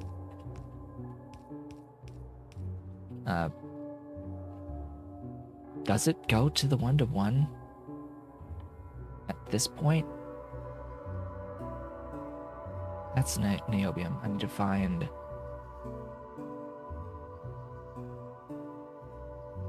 to find... the upgrades. Here.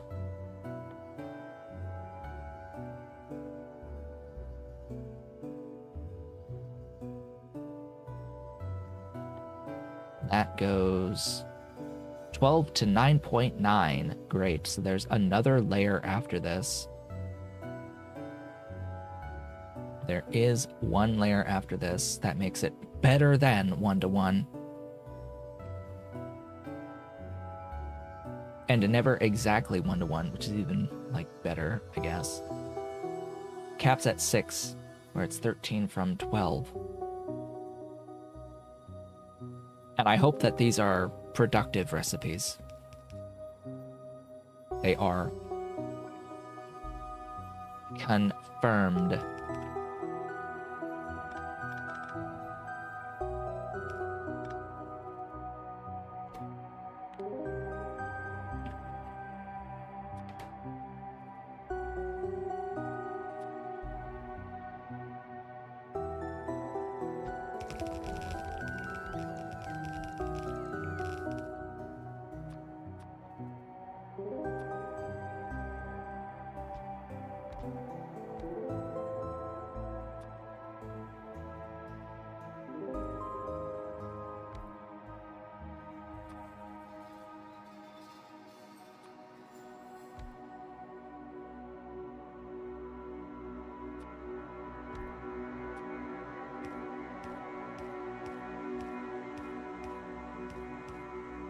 Why, yes, this is half of what I need.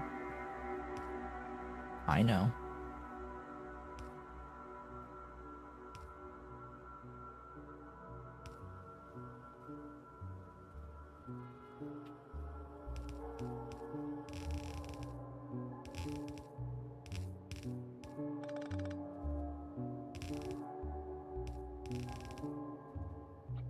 I has plan.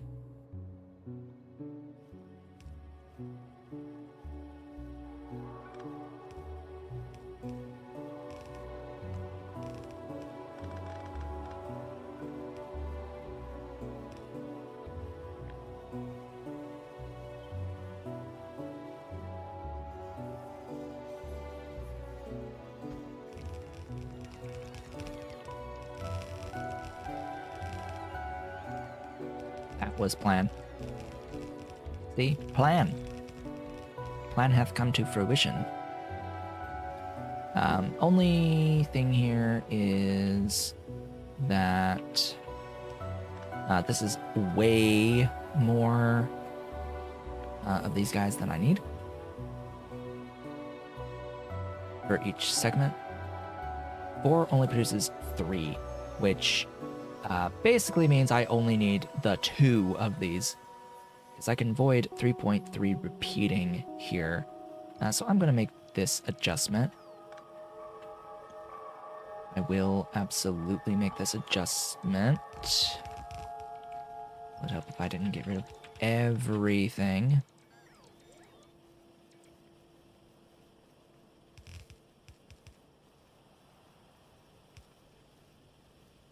Get rid of all of those. Get rid of all of those. And add that pipe and that pipe together. And now we should be good. So together, this is making 175 saline per second in a dedicated manner. Yeah.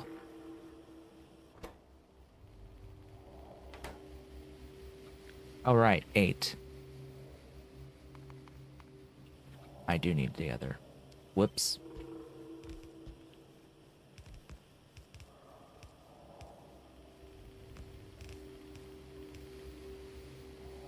Whoopsies.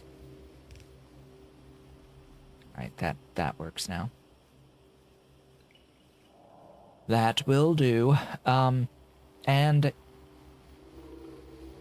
yeah, so the thing about this is that I can, you know, I can copy paste this over and over again.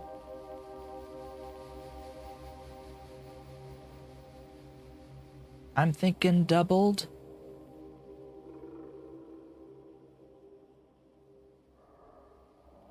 I'm thinking doubled, make 350.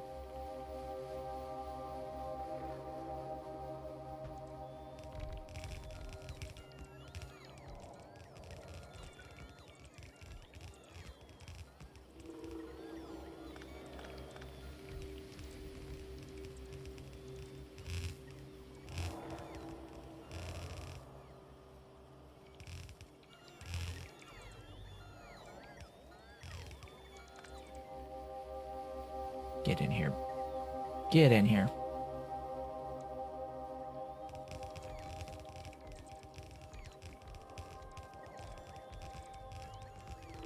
I will swap to nanobots when I have a mall producing nanobot ammo. That's my plan at the moment. When I have automated my nanobot ammo completely, and I have the like actual circuit production to support that, that is when I will use the nanobot ammo. Should I just do that now? Should I do that? I should do that.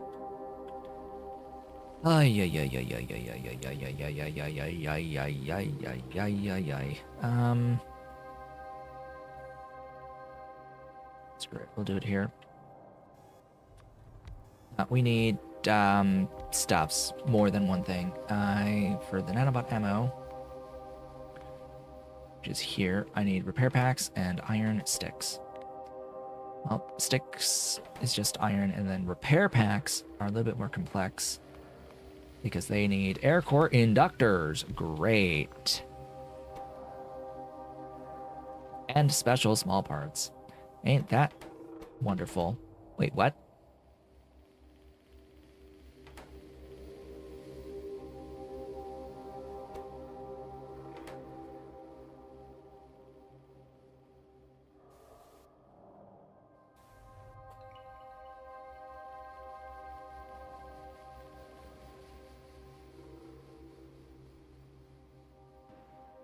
Huh?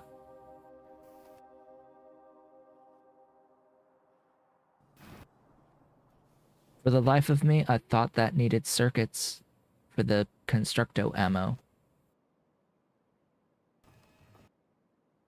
I thought it was a circuit per Constructo ammo. I am wrong.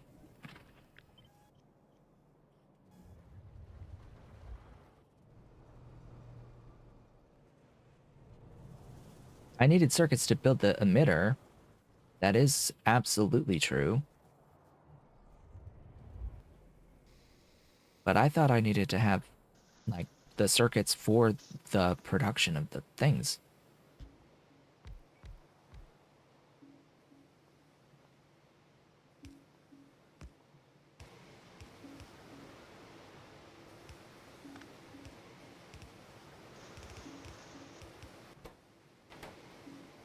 Issue here's the small parts.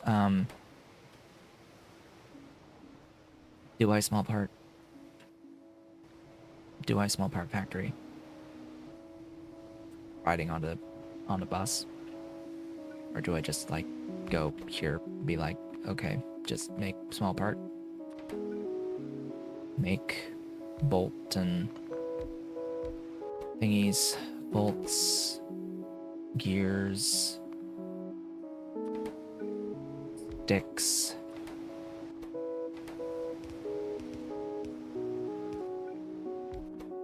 Copper, cables.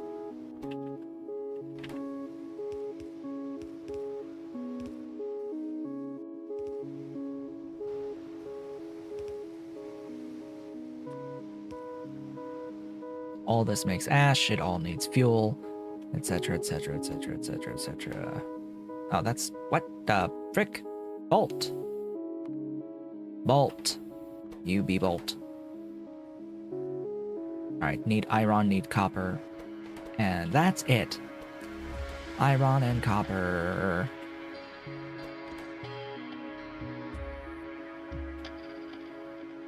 Iron and copper.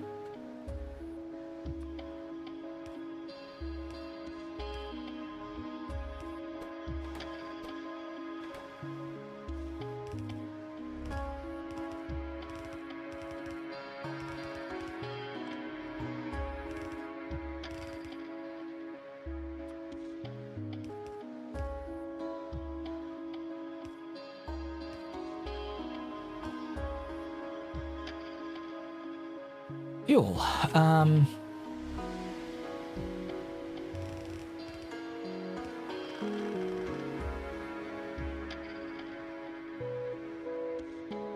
Okay. You actually.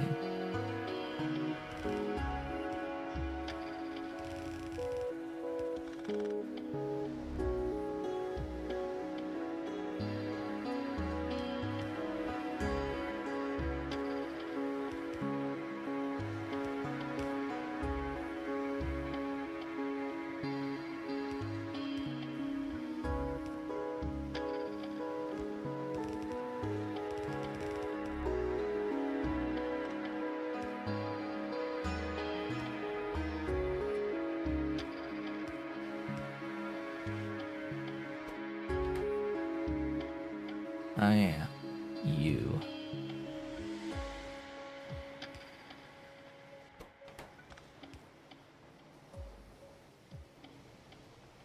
And then ash. Whitelist ash.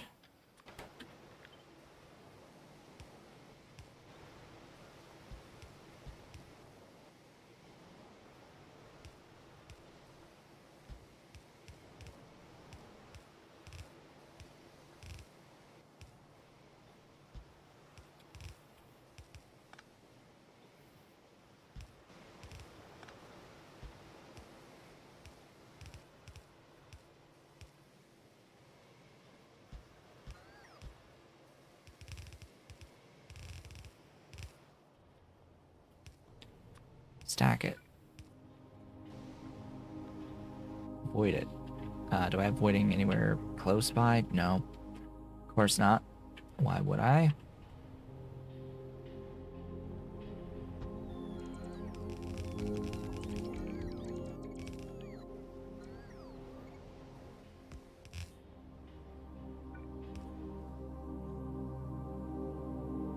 And that, as they say, is that. I'm gonna have that just as a small thing. I need the smalls way more often than I need the larges. And that is nanobot ammo. Automated. Completely.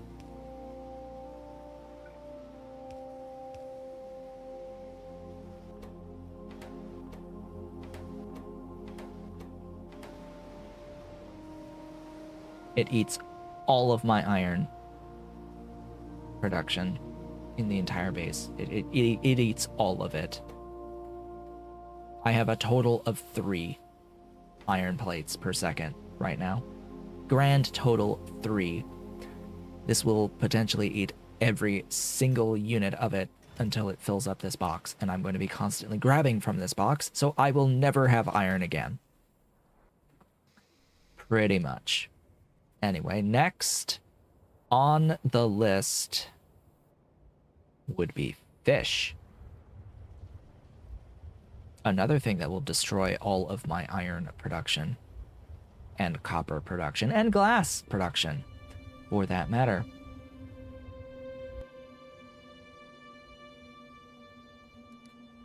Okay. Fish.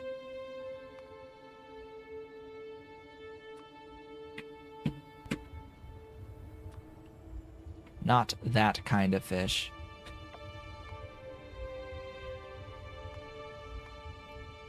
This kind of fish.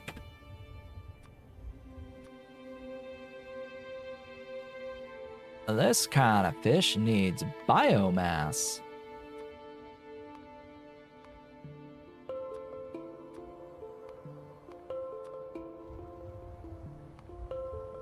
Neat.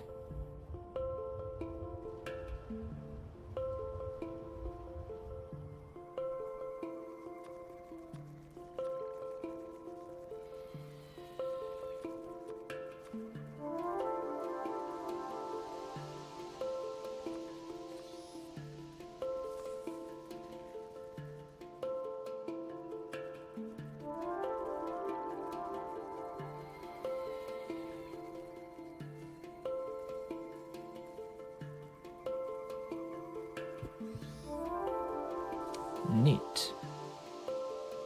Print's looking good, by the way. So far, the printer is printing. That is printing my N64 stand, controller stand. Yeah, looks good. Looks good. Biomass.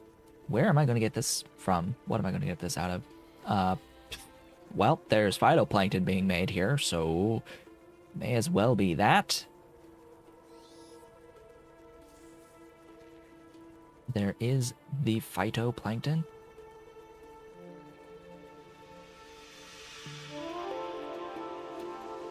Best recipe is Kikalk, but we don't have that yet. Also, steam from that. Yes. Yes. Electric boiling. We shall electric boiler. And then we're stuck with this idea of half a lamp getting expended, which is half a copper, half an iron, and 1.1 glass, which is more glass than I have, by the way. More than I have. All right. Thing is, we need 36 fish farms. Great. I can make 0 because they need pumps, and those need engine units. My engines are way the heck down here.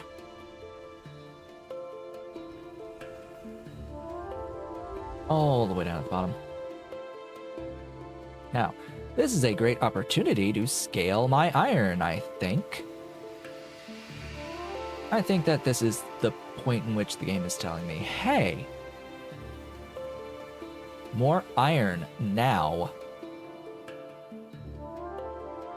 And copper, by the way. And copper. So we have 2 options on that front. We have but 2. Only 2. There are only 2 options. Option 1 is to process the ore more efficiently than we currently are through a more complex process to molten iron. In this case, it's not that much of a more complex process. It is simply taking our processed iron and making it molten before then casting it. The problem with that is that that needs casting units, which I think we can now build. We can now build them with intermetallics. Thing about that, though, is that that has hot air capacity. We could use hot air casting. If I'm going to do hot air casting, I may as well do hot air casting while I'm at it. But that needs hot air.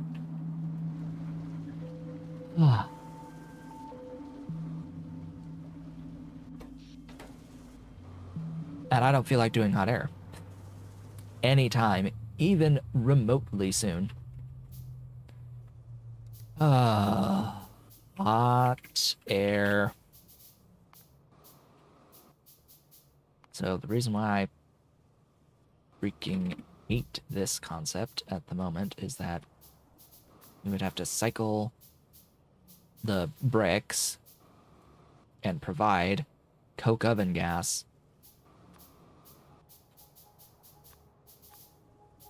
And we would need a lot of regenerative heat exchangers just for 100 hot air.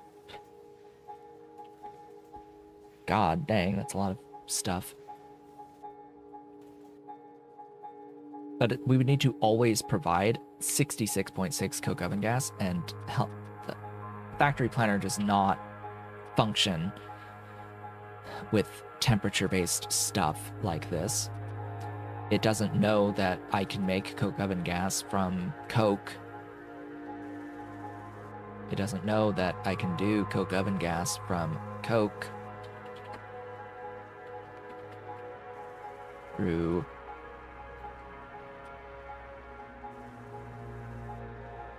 this recipe. So if I want 66.6 repeating, oh boy.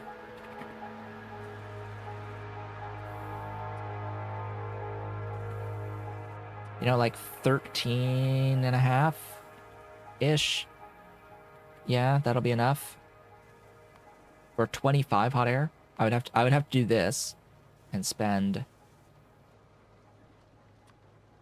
all that Omnite to then have enough for this, because I can't reheat the coke oven gas yet. Or it's not really worth doing yet. All that for just 25 hot air. And at the level I want my iron, through molten iron, it's like at that point where we're talking belts. We're talking in terms of belt. So if I wanted hot, I would need at least 10 hot air through this process. Oh, and I need borax.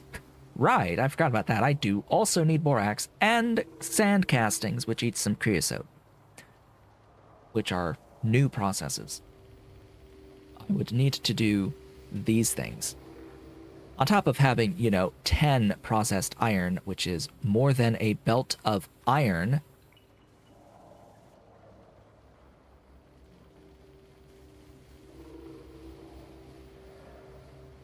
When, in the alternative, I could not do that.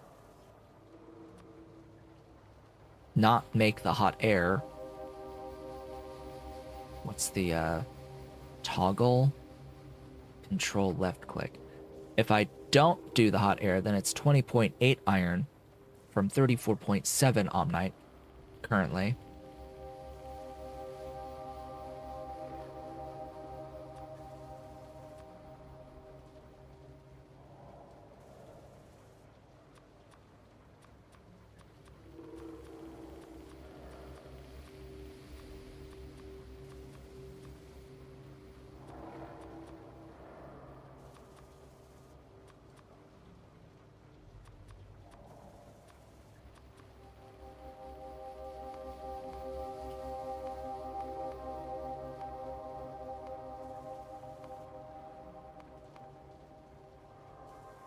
I think not the hot air is actually going to be easier for now. We still have to, we would have to contend with 150 oxygen to get 15 iron, and we have to contend with the the 8.2 borax, which that needs syngas, otherwise just Omnite. At least with Omnimatter, we can do all of this together in the same place.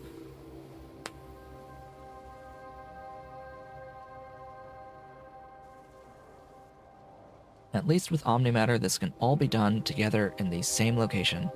Just needs to bring in the gas, the syngas.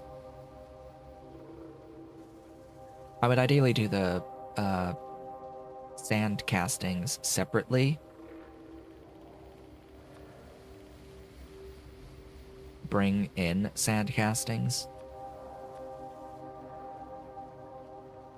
But anyway, yeah, that is the infrastructure required for a belt of iron plates.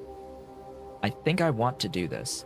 Now, do I want to do this on screen together? Not particularly, since almost none of this is new.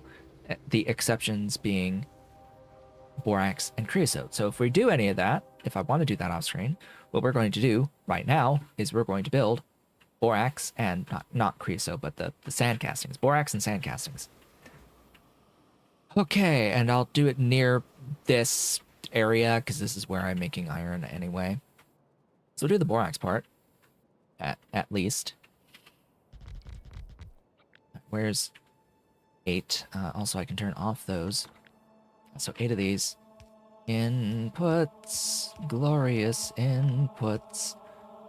And we are dealing with a number that is less than 15 on outputs. This.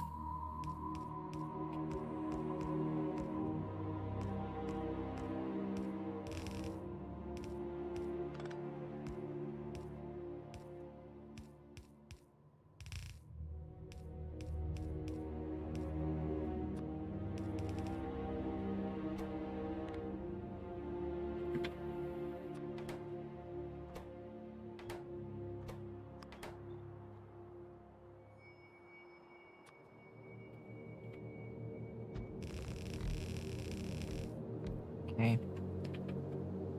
Part 1.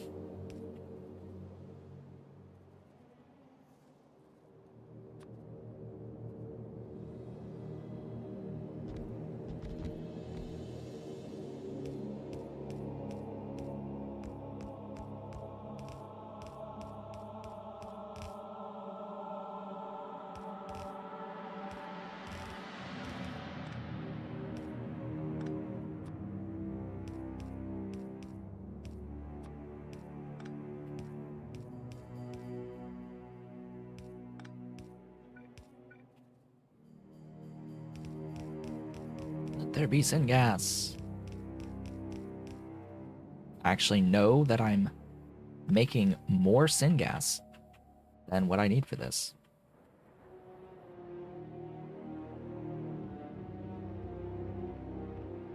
I'm actually making like 100 more than I need for this. Ah.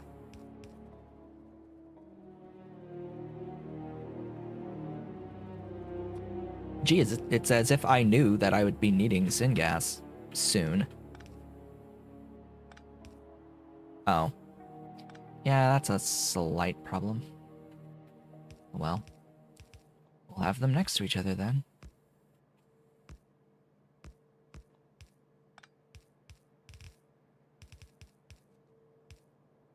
Sure. Sure. That in and of itself is the stuff. Interesting.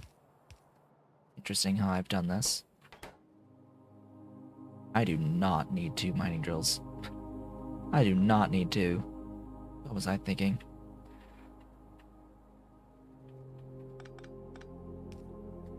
That is the raw borax. That is not the processed borax. To process the borax, I need to wash it.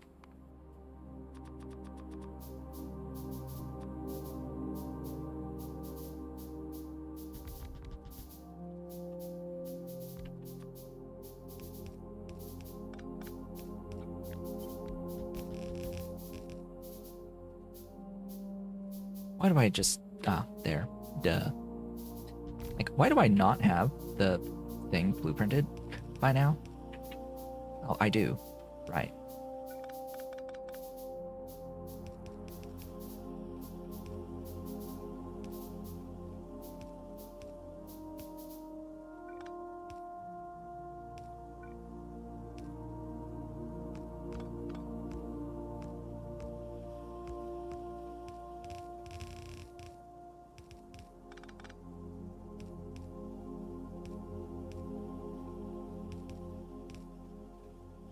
Okay, 1, 2, 5, 6.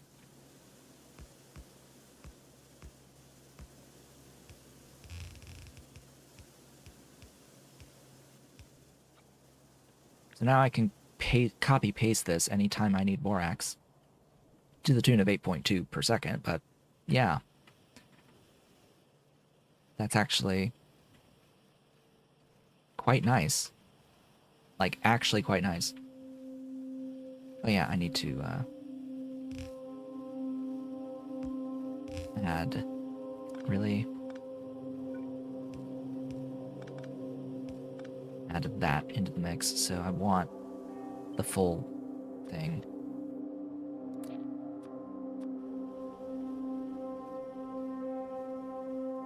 Nice.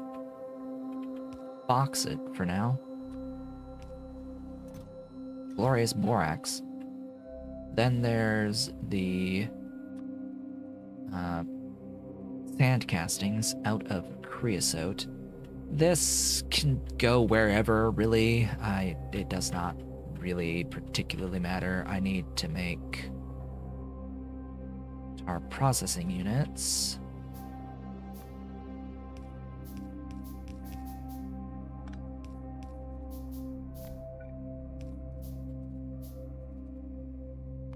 Yeah, that's plenty. Now 10 sand, that's going to be a lot of these guys. And washers. Probably need to pick up more thingies. I haven't even looked at all the stuff I can make through Omnic, through Omniston. Like, I haven't even looked at Omniston.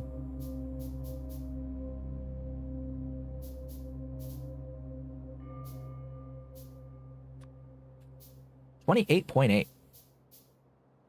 Wow. Wow. 48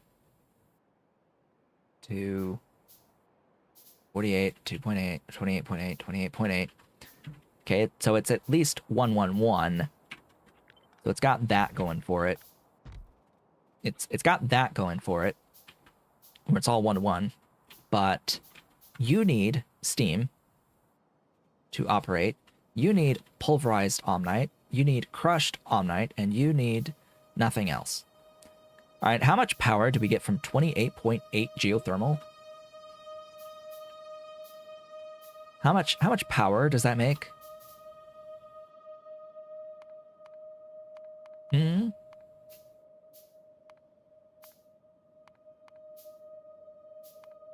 How much energy do we get from that? And we'd have to do all this crap too. We have to make the stuff for the mechanical parts for the high pressure steam turbine on top of all that. And I need to be able to build a heat exchanger, like actual heat exchanger, this guy, after making asphalt. So,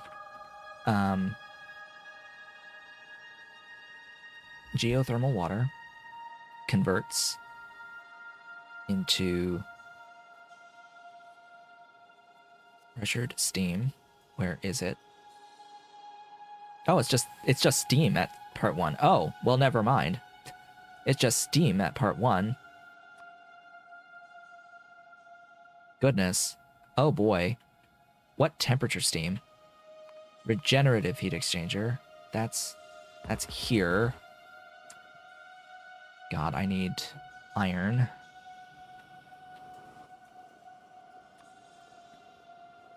Build that for me quick. I think that the steam used here is like 40. Yeah. I'd be surprised if this even makes 40 steam. Where's that regenerative heat exchanger? I know I'm like delaying here, but that this is eating up time. But I want to know. I want to know this. Where's the regenerative heat exchanger?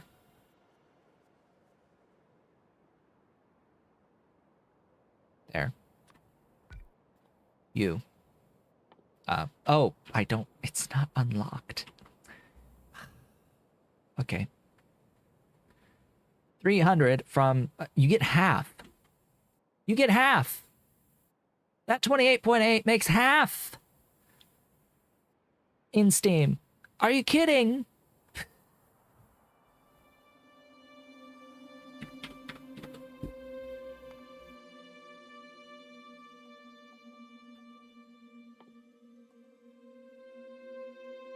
It's 500 C at least, so it's 14.4 steam per second at 500 C, which gives less than 1 steam turbine of output, which is going to be, I think, ultimately 7 megawatts. 7 megawatts. All right. That needs 40 steam.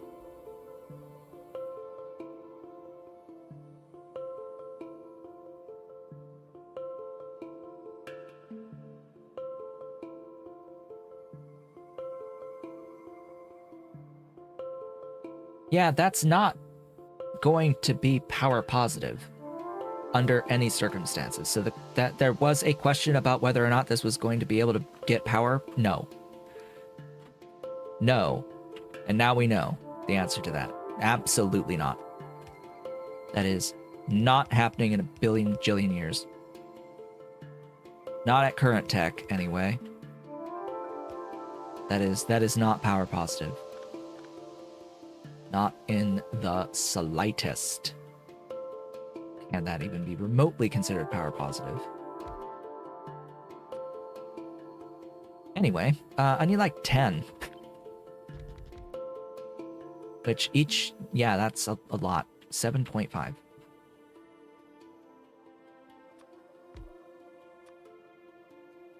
Each. 4 each.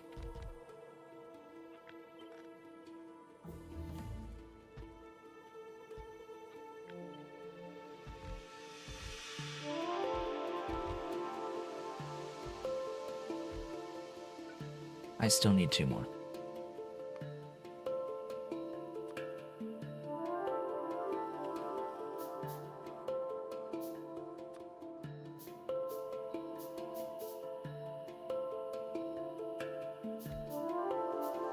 I will get all of this organized.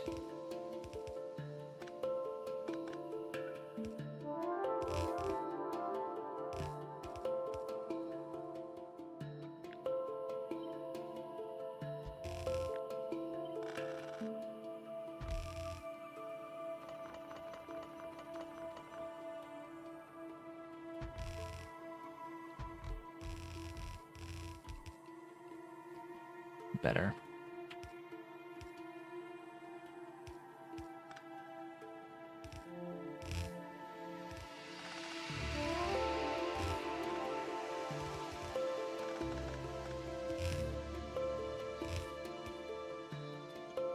Screw it. Screw that.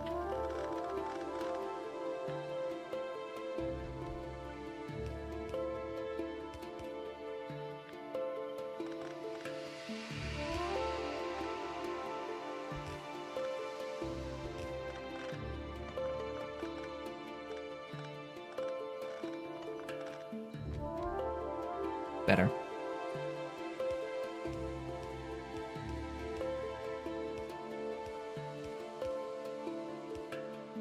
Everything's too close now, but meh.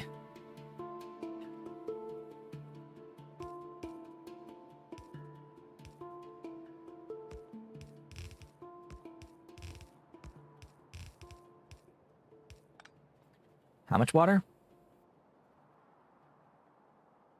4, 5, 50. So each one of these gets its own unique doohickey. Why?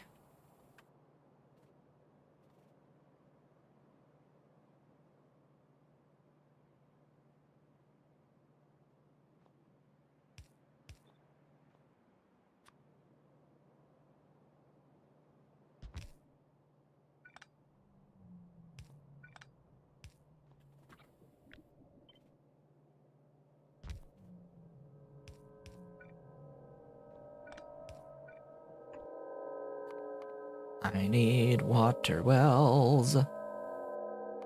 Where are the water wells? Well. There.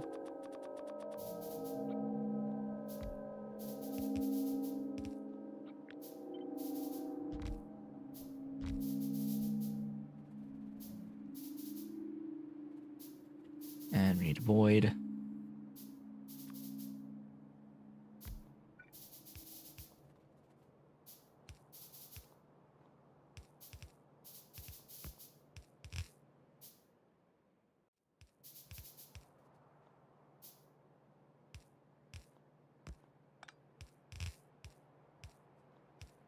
We're just about done.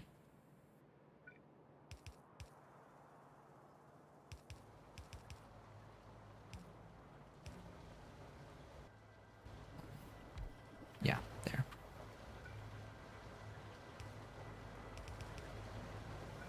God dang it.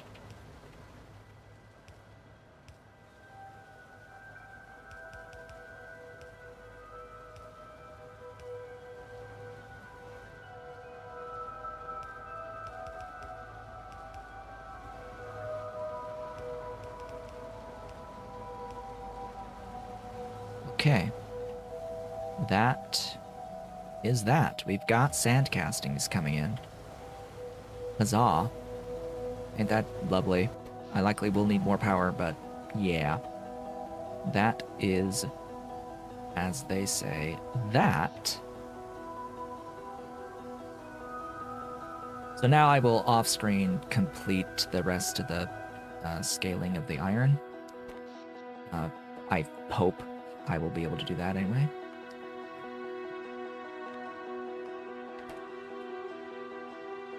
Well, what did we get done? What did we get done? Because we have not had the stream extended today. We are at the end. So over the course of the day today, we got Nexit. He claims. Really? Oh, right. It's not the fixed version. I got Nexit. I got nickel. I got antimony oxide processed. I got the vitrolloy, the whatever the hell this is called, iron antimony alloy. Iron Nexit antimony alloy. We got intermetallics. We got rubber as rubber. And have set up like a dedicated saline area. And we've set up now borax and sand castings to use for molten metal casting. That's a lot of things, actually, that we got done over the course of the day today. We built all of this. We built all of this. And this. And this guy. And this guy. I think that's it. That's all that we've done. So, good amount of progress. Gotta go fix the voiding thing here, because I did not do so beforehand, and it's broken on me. But with that, and with the printer nearly finished printing, it's got like 6-ish minutes left on it. I would like to thank you all for watching. This has been Ataku Shebet. If you've enjoyed the stream, please be sure to do all of the social and engagement stuff down below. I will be back with more on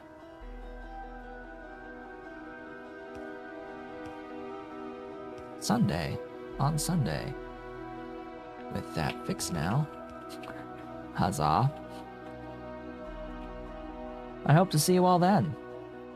As we continue our work towards logistic science, in particular towards fish, for fish oil, for mechanical parts, and then work on logistic science. That's our order of operations. Mechanical parts is the next milestone. Then we'll work towards getting into the alien life stuff for getting into logistic science. It's probably going to be at least 3 streams before logistic science. Anyway, hope to see you all Sunday.